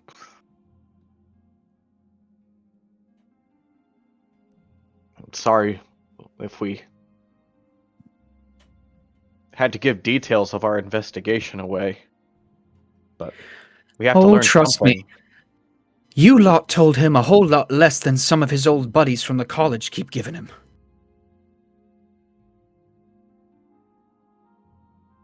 Nothing Well, it but seems- gossip upon gossip upon gossip.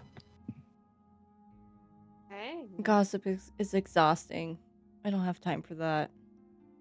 I think Burgoyne knows more about what's going on at the college than some of the students do. I feel like gossip can be good in some senses, but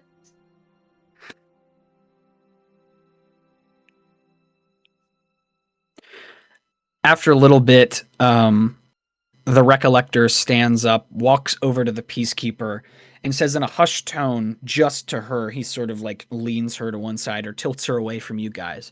And in a very hushed tone, just says, "Look, I'm sorry about the whole pay thing. It's just... It's the house, all right? I might lose the house, you understand? Unless there's some sort of windfall here and I'm able to pad my pockets just a little bit more. I'm just asking for like a little bit more. Just a little bit more. Just for like a little while. And I can even pay it back." And the Peacekeeper says, "We've talked about this. If I wasn't the Peacekeeper, I could do something like that for you. If I was just your friend, I could. But as it stands, as it being your official job, I can't do anything about it."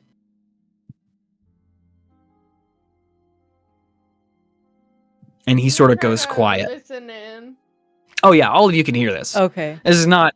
He's keeping it quiet, but it's not a complete silent conversation. Guys, is there any way to make money around here? He sounds like he needs help.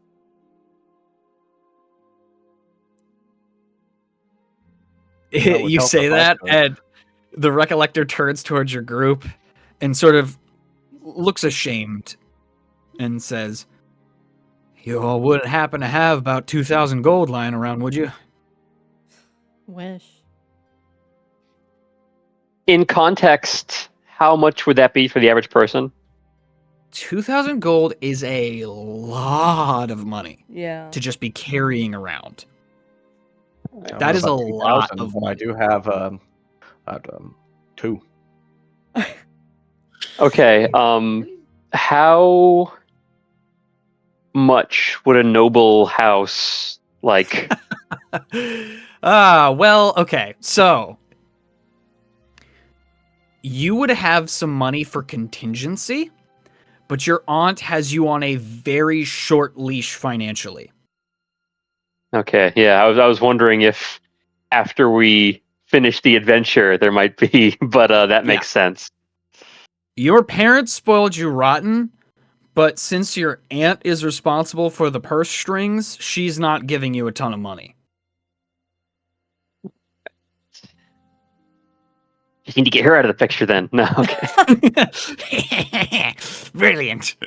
And those are called intrusive thoughts, bros. Yeah. The Recollector, like, sort of smiles to himself and looks at the Peacekeeper and says, "I don't know. I'll figure it out. I have to. I need to go back working on the sketches. Need to make sure they're done for y'all by tomorrow. I should have the entire crime scene recreated by then.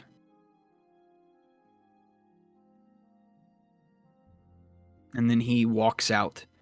And Before he walks piece- out, can Yeah. I do something? Sure. Before he leaves, Evren's gonna reach into her bag and pull out like a small handful of like some like probably something equivalent to like trail mix or just food, something to snack on. She's like, and then she's gonna be like, "Take this, please eat something," and just hand it to him. He, even though he's like halfway towards the door, he looks over at this motley crew of well-intentioned people and he smiles and he walks forward and he says, I'm in no position to refuse help from anybody. Thank you. It's okay to ask for help, and that's from my home in the Stokeball. Well, it's good. It's good. Handpicked. Grown there. Okay, you hand him that. Yep. And he nods, and as he leaves, the Peacekeeper says, Stokebalt? Mm-hmm. You're from Stokebalt? Yes. Oh, that's fortuitous. I suppose I know what I'm going to have you all do tomorrow, then. What? Care to elaborate on that a bit? Well, I can't get into too many of the details, seeing as how Oh, the files are back no. at my office. What happened now? Well, there was some sort of a disturbance not so long ago. Evidently, somebody from the Mage College got attacked. And I need some people to go in there and investigate. And if you're a native, you might be able to speak to some of the folk that live out there and gather up some information. Oh yeah, my family does live there. That is my home, so Oh, perfect. yeah. I know that you just came from Montre, so I reckon you probably weren't in Stokebalt when this whole thing went down. Probably not. Unless you were. I don't know what the situation is, so I couldn't tell you. I only heard whispers. I only just got the information recently. It's low priority. But Okay. there are some pretty smart folk out there. Yeah. I'll get back with you on that tomorrow. Okay. And she would lead you guys back out of the prison. And you guys have the run of the place. Unfortunately, Jane is not able to join this time. It's okay. She wasn't feeling 100% in terms of just like voice. So she's not joining tonight. But you guys can still go to the Blind Man's Bailey if you'd like. Oh yeah. Oh, is the Peacekeeper leaving? I'll say that she's going with you guys Okay. outside. She's not I was gonna- necessarily going to the Blind Man's Bailey, but she's like walking with you guys out of the building. Okay, I just wanted to talk with her just for a quick second. Okay. So you flag her down.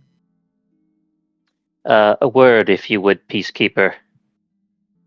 She turns to the rest of the party and like puts her back between them and kneels down so that way she can hear you closely and says, Go ahead. Ignoring how embarrassing it is for people to keep doing that to me. I'm the peacekeeper of everybody in this city, the tall ones and the short ones. I simply wanted to talk to you about your Recollector. It is obviously an incredible talent, and it appears, at least in some way, he's being underpaid unless he's mismanaging his own funds.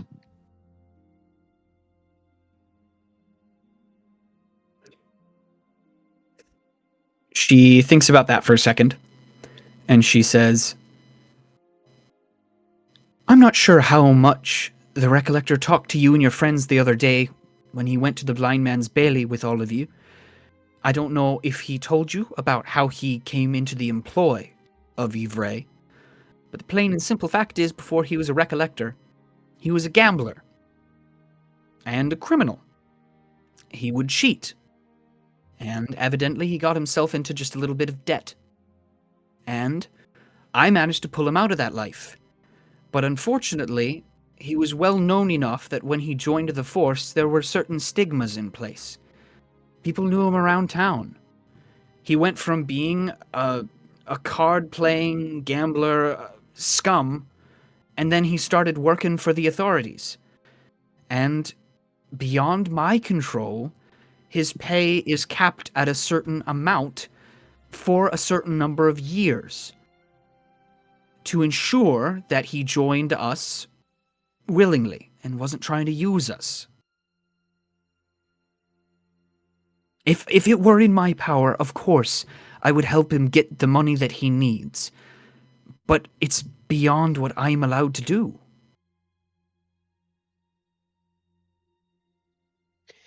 If you say so. But desperation makes men commit foolish things. She thinks about that. Burrows. Roll perception with advantage. Advantage. All right. Okay, it's an 8. It's a 4. Nope. There's just a long pause after you say that. And then she says, as I said, if I was able to do something about my friend over there, I would. But unfortunately, his pay is at its limit for the moment, given his background. Eventually, he'll be able to make more than that, and he has an amazing talent. I'm trying to keep him on the straight and narrow as long as I can. Well, considering his circumstances, don't be surprised he falls back on old habits.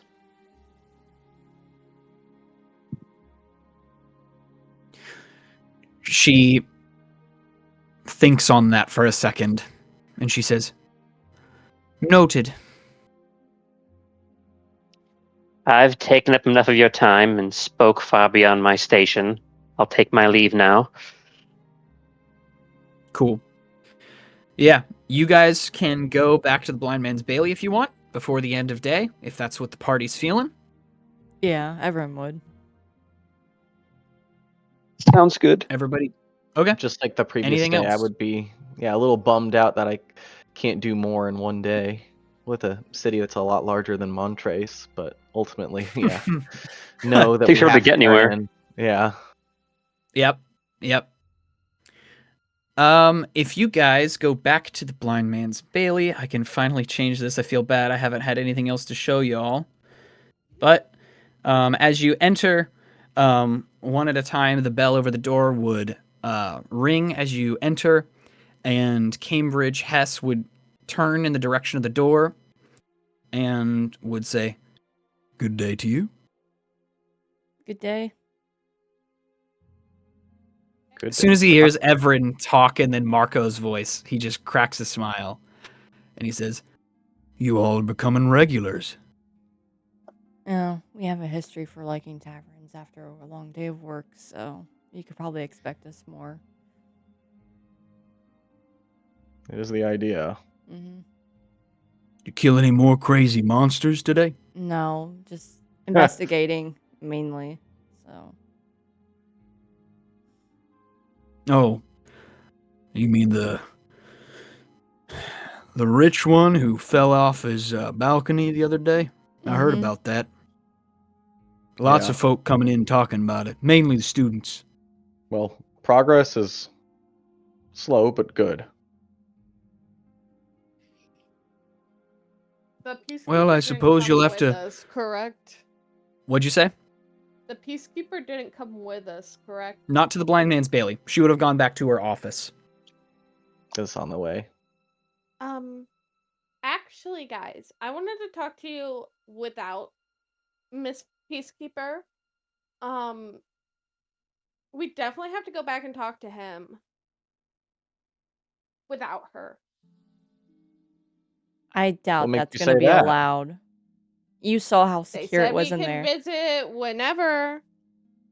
You think they wouldn't And tell there's the a lot of peacekeeper? academics that go in there. Well, she can know about it. She just doesn't need to be there. You think she would just let us walk in there by ourselves? if we don't tell her. Yes. But she will still know that we're there because she runs that place. Yeah, but we don't gotta Do you tell see her the that we flaw went in this there. plan, Melina? She just can't be with us. Evren, I'm she just can't be with us. okay. Because I take out the paper. I stole this. Oh. We know. And I know. I saw you take it. I was just waiting for the chance to confront you about it. Yes, and she doesn't know. And I don't want her to know, but I want to show this to him. So if you guys don't come with, that's fine, but I'm going back. This is an alchemical whatever, and he'll know what it means.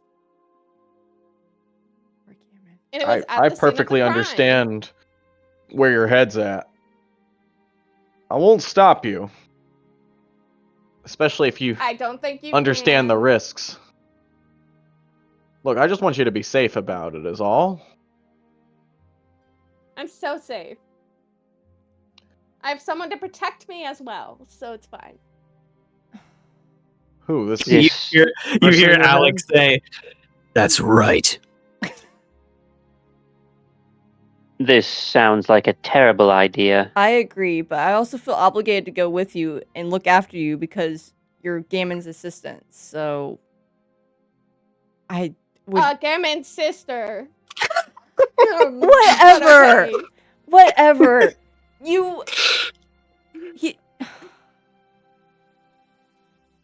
You're somebody he knows, someone he cares about. I want to make sure you're safe. End of story. Cares about me the most. It's okay. He cares about you the romantic way the most, so it's fine. I'm gonna get a drink. Because this says it has potential, and it could have been why that guy got killed. And it I could also go appreciate- with, like, ascension or whatever. I appreciate your, let's say, enthusiasm, But but I can't allow us to do anything that would endanger our ability to complete this case. Well, you're not allowing us. I'm doing it by myself. look, your head's in the right place, Melina. It's just Bros is just trying to stay logical, is all. Well, this whole thing is very illogical. You hear Alex say, Hmm. We could go by ourselves. We don't need them to do this. All you see, everybody's doing is just nod about it. Oh, poor Gammon. Just everyone says under her breath. Under her I breath. heard that. I heard that though. My ears work. Garen Everyone just loves gives you it. everyone just gives you a look and takes a sip of her drink.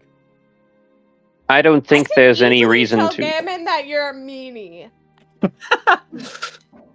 And then maybe he might lose interest, but I wouldn't Oh, do that because no. I'm not mean. Oh no. You're just he met you once. He lived with me forever. Uh-huh. Ladies, where is all this coming from? I'm Good just day. having a drink. First. She was mean to me first. You hear from behind the counter, just like Cambridge say, "So what is everybody drinking?" I would like a honey mead, please. Nothing. I gotta keep my Tea. mind sharp. I think everyone bites her lip. Like, Mhm. when Melina says, like, don't say anything smart. Mhm. It's gonna cause more problems. Just some sleepy time tea for me. Cambridge would start assembling everything. And as the evening goes on, you'll see some random patrons move in and out, none of whom you recognize or recognize you. They're just strangers. But people just filter in, and not too long before, I guess, when people would probably start leaving for the evening time, Prima Lochran would walk in and look over at Burrows and be like, "There you are!" Oh. Hello. It's certainly been a long day. I was looking all over for you. I should have checked here first. Well, yes, it seems that for whatever reason, we'll be, what was it, regulars here now?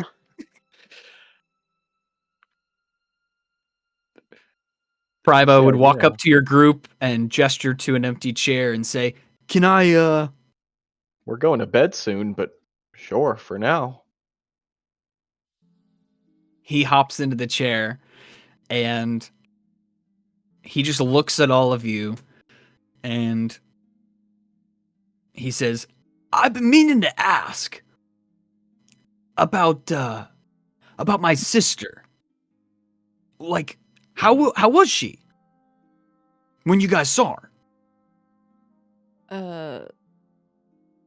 I mean, she was going about her life. It's probably a lot better after we helped her.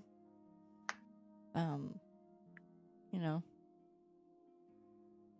it's been a little while, so my memory's fuzzy. Marko can help me, but from what I remember, she was good. I hope she gave you guys something for your trouble. Wait, Max, she was the one that gave us the clothes, right? Who is Yep. this again? Okay. Philippa Lochran. Oh, Philippa, yeah. Yeah. Yep, mill owner. Yeah, she's the one that gave us the clothes. So Evren has that scarf. It's Oh, a good thing we came by Montrace when we did. And I feel like we were able to help out at the mill quite a bit. yeah, she gave me this, and she'll dig into her bag and pull out the scarf or cowl or whatever it was that she picked out. When from her. you pull that out, his eyes go wide and he says, "Whoa. She gave you guys the last things that Dad made on the mill." Is that what that is? Yeah. Oh. I didn't realize it was that special. I mean, it kept me warm when it was cold. I was appreciative of that, but He made a lot of stuff before the end, before the illness took him and everything, but this was some of the last stuff he made. He said he was really proud of the hand stitching. I think Evren's gonna look at that after he mentions that. After they mention that, it's like, yeah, it's nice. It's really well made. It's obviously very skilled. It's Lochran stuff. It'll keep you comfortable.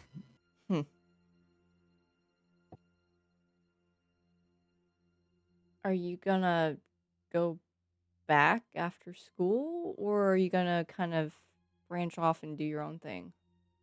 I don't know if you've ever talked about that, but I think I'll probably go back. I miss Montrace a lot, well, But that makes two of us. It's really nice. See- It's doing better now. the thing with this college, though, is that there's funding for inventions. My inventions. I've got a little side project going that I'm gonna show to a bunch of real smart people, and they're gonna decide whether or not they're gonna give me some money for my research. What are you working on? If I can ask, if it's not top secret. Almost comically, he looks around, making sure nobody's listening, and he says, All right, so imagine you're on your travels, right? Mm-hmm. And you get to a chasm, like a big, huge chasm, separates you from the other side. Mm-hmm. Now, normally what you'd have to do is you'd either have to go all the way around, or you'd have to scale down one side till you reach the bottom, and then scale up the other side, right? Mm-hmm. My invention is basically to make a bridge. It's all these collapsible things, you see? And you activate it, and it extends outwards into a little walkway that goes out over. So it's like a portable bridge? Yeah, pretty much. Okay. Cool. That's really handy. There were so many times when I was out in Montrese as a kid running around when one of those things would have come in mighty handy. Does it have like railings or anything to grab on, or is it just a walkway? He looks at you and just goes, Railings. Railings. Because I you need to know, add railings. clumsy people can fall off, and then that could yeah. They're gonna nick my score for lack of safety. I gotta go. and then he jumps up, and then he runs out of the door, and Glad then I he sticks could his head back help. in, and he says, "Thanks again," and then he runs back out. And she'll yell, "Glad I could help," as he leaves. Oh, That was a bit of an dear. oversight. Sweet. Great A idea, little bit. though. He's certainly spirited. I like Well, him. you don't believe in him? To the contrary, actually. He's quite bright and very talented, but doesn't particularly have a mind for college politics. Too naive for that. Yeah, maybe that's why he has someone like you. Perhaps. But enough about me. I wanted to. Well, I wouldn't have expected it from looking at you, Marko, but you're a much better investigator than I had expected. Wow. Oh. Just taking it one step at a time, thanks. We do have one mystery on our belt. But figuring out that sigil was important to the cause of the death, well, we can maybe assume that either one, it was meant to be some sort of irony, or two, the sigil played a direct role in his falling from the roof. Well, it's not just a coincidence. No, that seemed like it was there He said- for a reason. He said it could make people fall to their death, or at worst form, it's some sort of tornado. That would line up? Perhaps it was some sort of sick irony, pushing an alchemist to their death and then writing one of the sigils relating to that, where everyone can see it. You think it was set up to look like some kind of mishap? Maybe that girl is running off on me. I'm talking like I'm out of a crime novel again. Never mind. No, this is good. We have to make a board It might as well be in a crime novel. with the strings. Honestly, yeah, you're right, Marko. We could write our own novel with what we've been through. Yeah, but first we do have to make that board. Yes, we do. I tend to get tunnel visioned, and I don't want to follow an incorrect theory down too far, but regardless, we've learned a lot today. Though I will say that that prisoner was equal parts fascinating and Yeah, I couldn't get a read on him. disturbing. I don't know what to think of him. He seemed He- nice. I wanted to tell him more, but deep down I know I shouldn't. After all, he is there for a reason. A good we reason. gotta keep it locked up. I understand sacrificing for the good of advancement, the good of knowledge, but it's one thing to put yourself at risk, and entirely another to put someone else. Well, he's I paying agree. for it. But like, put yourself in his shoes. What if the person you love the most ever in the entire world was dying and it was their last limb and they were begging you to kill them? What would you I don't know if I could ever give up on him. That's I a try to be helpful in any way I can, but I think that's the line for me. that's a complicated situation. One I don't think I could Exactly. do it. But at the same time I don't want them to suffer, so I don't know. It's a toss-up. I wouldn't consider myself a master of magic if I didn't pull out all the stops, as it were, to save their life. But what if you couldn't? What if You you ever never give did? up, regardless. Even if it seems hopeless, you find that cure or that solution, whatever. But what if there isn't one? Well, we don't know that. What if you do know it? What if you've tried everything? Exactly. Thank you. Well, maybe you do. But I don't know much of anything. I just try to do what's right. Oh, Marko. And doing what's right is always best. Exactly. The bell Sorry of for the front yelling at you door. guys. The bell of the front door dings just as you say that, and Eustace strides in Oh boy. and says, "Ah, good to see you all. I trust you had a productive day." Very much so. Yeah, you could say that. We talked to a really interesting man. Oh yeah, Burgoyne. Yeah. So how'd that go? He's a hoot, isn't he? He's something. I guess. In the Peacekeeper's own words, he's a model prisoner. He never gave us any reason to worry or doubt him. Yeah, He's I visited fine. him a couple times. He's always a very interesting conversationalist. Matter of fact, I'm probably gonna go see him tomorrow. Oh, really? What Yeah. about Eustace? Well, truth be told, he looks around and he says, he promised that he would teach me how to play this certain card game. And I'm kind of bored of the ones that I know how to play. Every once in a while, I'll go up there and give him some entertainment, play games. You're gonna learn how to play a card game from an alchemist? Yeah, it's just playing cards. Okay. It's some old game that he said him and his friends at the college used to play. Mm. Back at his dorm days, as he calls it. Well, Mm. even though we had an extremely positive experience with the man, please do be careful and don't let your guard down entirely. He is still a prisoner. Oh, he terrifies me. Make no mistake. He's like some sort of a crazed jungle cat pacing back and forth in there.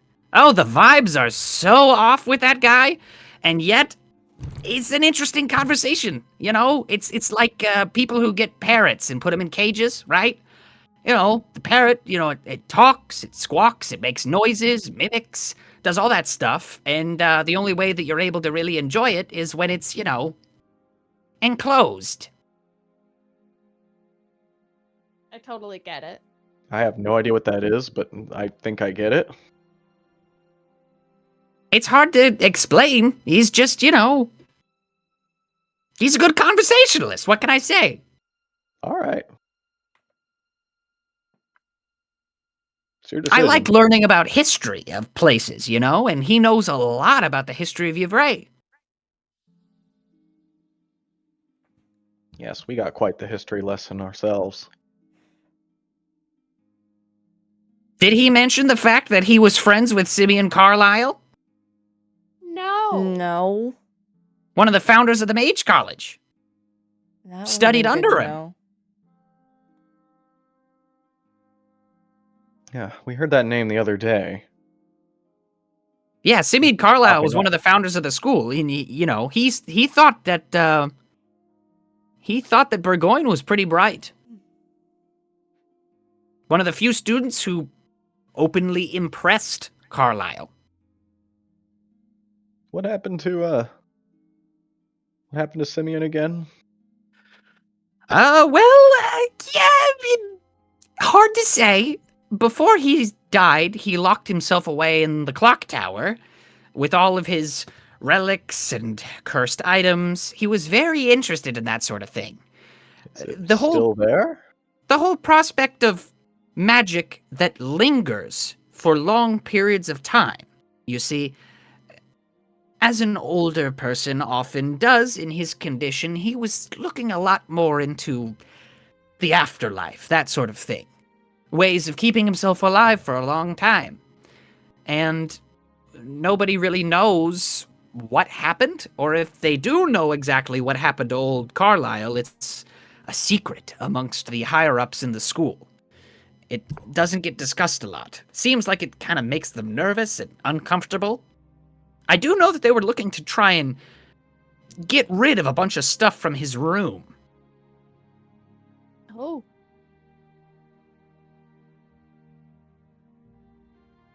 The craziest theory I ever heard was that Carlisle was still alive, kind of. You see, every once in a while, as dares, students will go up into Simeon Carlisle's room. They'll mess around, or most of them aren't brave enough to go in, or stupid enough. That place is so wicked dangerous. There's a scrying stone in there, bigger than me. That thing's got to be the most powerful scrying stone that we know of in existence. Well, that's crazy. And people, every once in a while, would claim that they could hear Carlisle's voice from behind the door. Well, it sounds like a good place to investigate, honestly. Do you think there's a chance anyone could let us in? Eustace looks at your group and says, no. Even before a few days ago, getting access to Simeon Carlisle's room was a big old taboo, only ever accessed by people who know how to do it safely. But evidently there was some sort of an incident before we got into town, actually. Like, a day and a half before we entered the town, there was like a magical explosion. And, the rumors were circulating that maybe some students did something and woke something up, or they did something bad in there. And, so I ran into Zana, and she was talking with me about some of the work that she's doing with that Professor Spindle, and evidently that's kind of what she's doing, is she's helping collect up some of the stuff that flew out of that clock tower when the arcane explosion happened. Well, the latest word was that one of the students got hit with some kind of disturbance.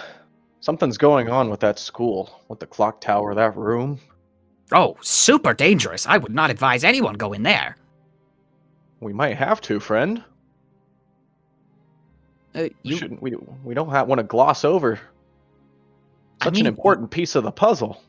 You could always ask the faculty, but unless you have a pretty good reason to go investigating there, as it pertains to the current, he looks around, murder investigation?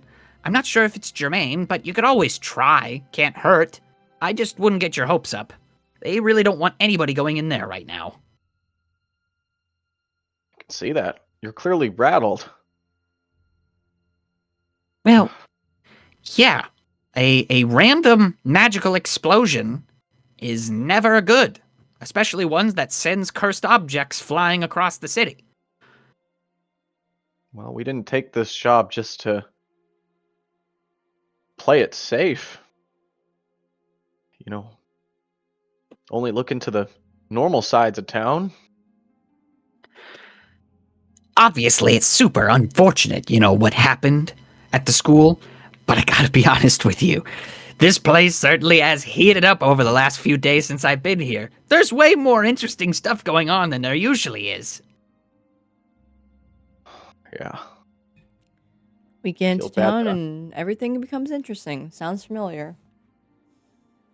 Well, it Ain't seems that like you the guys way? are helping the Peacekeeper all right. I'm sure that Lionel would appreciate all the help that you're giving, Soph.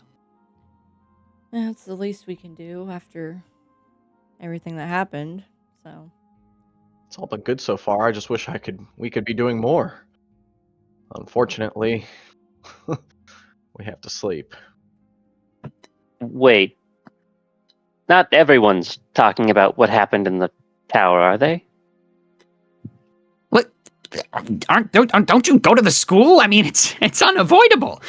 I mean, granted, it's very hush-hush about what exactly happened. It's a lot of hearsay. But, I mean, the word on the street, as it's gotten out, students talk to their parents. They talk to their families. Some of the people who are local to the place have been talking about it all day long. That's all the students are talking about is what happened the other night. And none of them know. I mean, all that the faculty seem to know is that there was some sort of a magical explosion. That's it.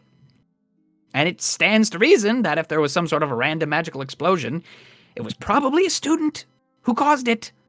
Nothing good ever happens when students start poking around in Simeon Carlyle's study. Ever.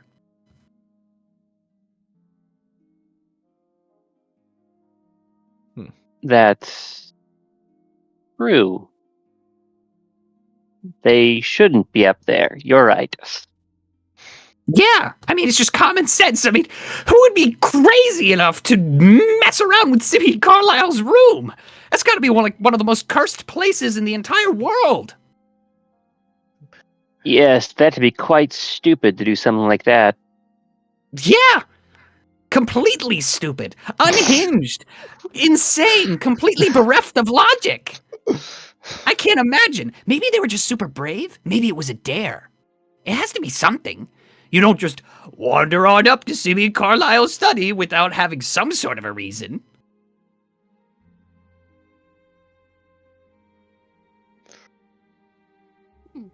Definitely made your point clear. Anyways, I'm exhausted because as far as distance as you all have to travel with your longer legs than mine, present company excluded, it's a lot of walking, as I'm sure some of you can attest, and I am tired, so I'm probably going to go back to the garrison and get some sleep. Understood. I think we'll see you tomorrow. Same time as always. Yeah. Although I was told by the peacekeeper that to have you guys ready to, she said, what were the words that she used? Mobilize tomorrow.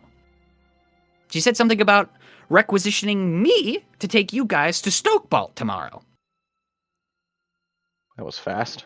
Yeah, that She was says that very fast. she's been talking, you see, to the Recollector, and evidently they're starting to have some suspicions about the drawing that he's working on. She said that she'd elaborate tomorrow, but she thinks that there might be a Suspicions? connection. Oh, yeah. Between that and the Stokebolt Woods? Just something she wants followed up on.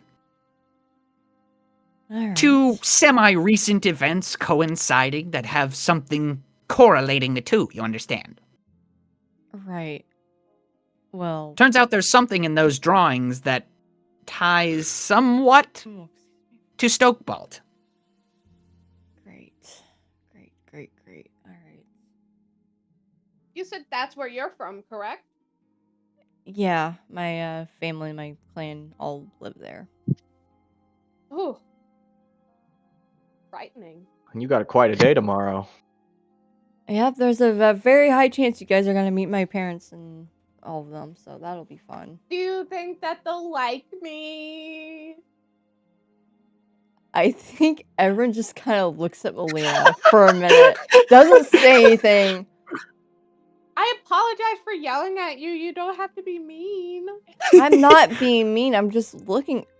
I don't You know. looked at me in like such a judgy way. I You can say no. don't know. I don't know. I'll say that. I don't know. They're Alex very, says, they better like us. they're very I don't know the word for it. I don't know. We have very different cultures in the woods than we do in the cities, so it might be a little of a bit of a culture shock for you guys, is what I'm saying. I'll be so for real. I don't really have a. I live with the circus, so I don't know. Fair enough. Fair enough. Like after this, I'm going back. Did So they even know you're gone? Did I ask you that already? Did they even know you're gone? don't worry. I left a note in my pen. What did you I did. What did you say? I'm gonna go I follow said- this group around. I said Be back soon. Pretty much, yes. Oh boy. Yeah. Alright. It was like I need to follow up on something. I'm going to follow Marko. That was pretty much it. Okay. I would not be Well, I'm surprised sure. if one of them showed up at some point looking for you. Sorry, Maybe Burrows. Gammon. Maybe a Oh. reunion. Right. Red faced. It just kind of looks away. I'm sure this village of yours will be rustic, delightfully so. Uh-huh. At the very least, it'll be a nice change of pace from the city. I'm guessing you've been in the city your whole life. You could say that. Spent most of my life trapped away in some mansion underneath the care of a woman who. Okay, well, I've actually spoken too much upon this. Let's just say that it hasn't been as easy as one might have assumed. Well, it never is. You It? can say that again.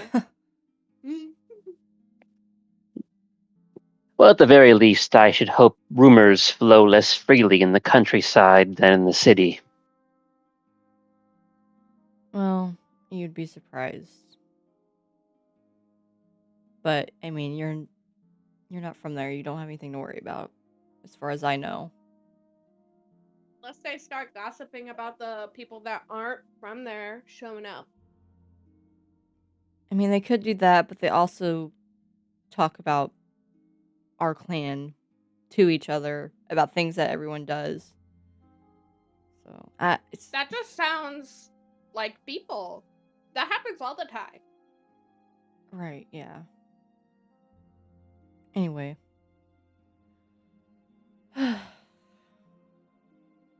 Eustace looks at everyone, sort of noticing like the palpable awkwardness in the room. I'm just like, Well, it sounds like tomorrow's gonna be a hoot and a holler. I'm gonna go to sleep now.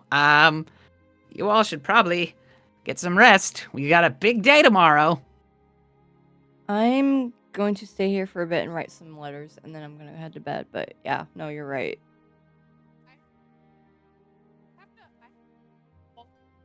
Hello? There you Oh, go. what'd you say? There Okay. you go. I have to do my board before I go to bed.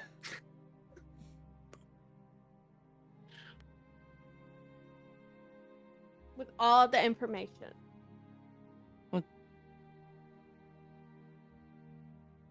All right. all right, unless anybody has any last minute things, we will end with this epilogue. Last call. And Evren's just going to stay up and write some letters. And then once Melina he's done with does those, a board and then goes to bed. yeah, so write letters and then prep them to send them off to where they need to go. And then, yeah, Okay. go to bed. You can feel free to write anything up that you want to and send that to me after the I fact. definitely will. So for the evening, obviously, those who go to the garrison make your way that way. And Burrows goes the other way, back towards the college. And we will end with this epilogue. The unyielding cobblestones of Ivre's pristine streets have taken their toll on your feet and ankles. Nothing like the soft rolling hills of Montrace. As you all begin to fall asleep, for one of you, a voice ricochets through your mind so loud and clear, it's like there's someone in your room speaking over you. And that is where we will end.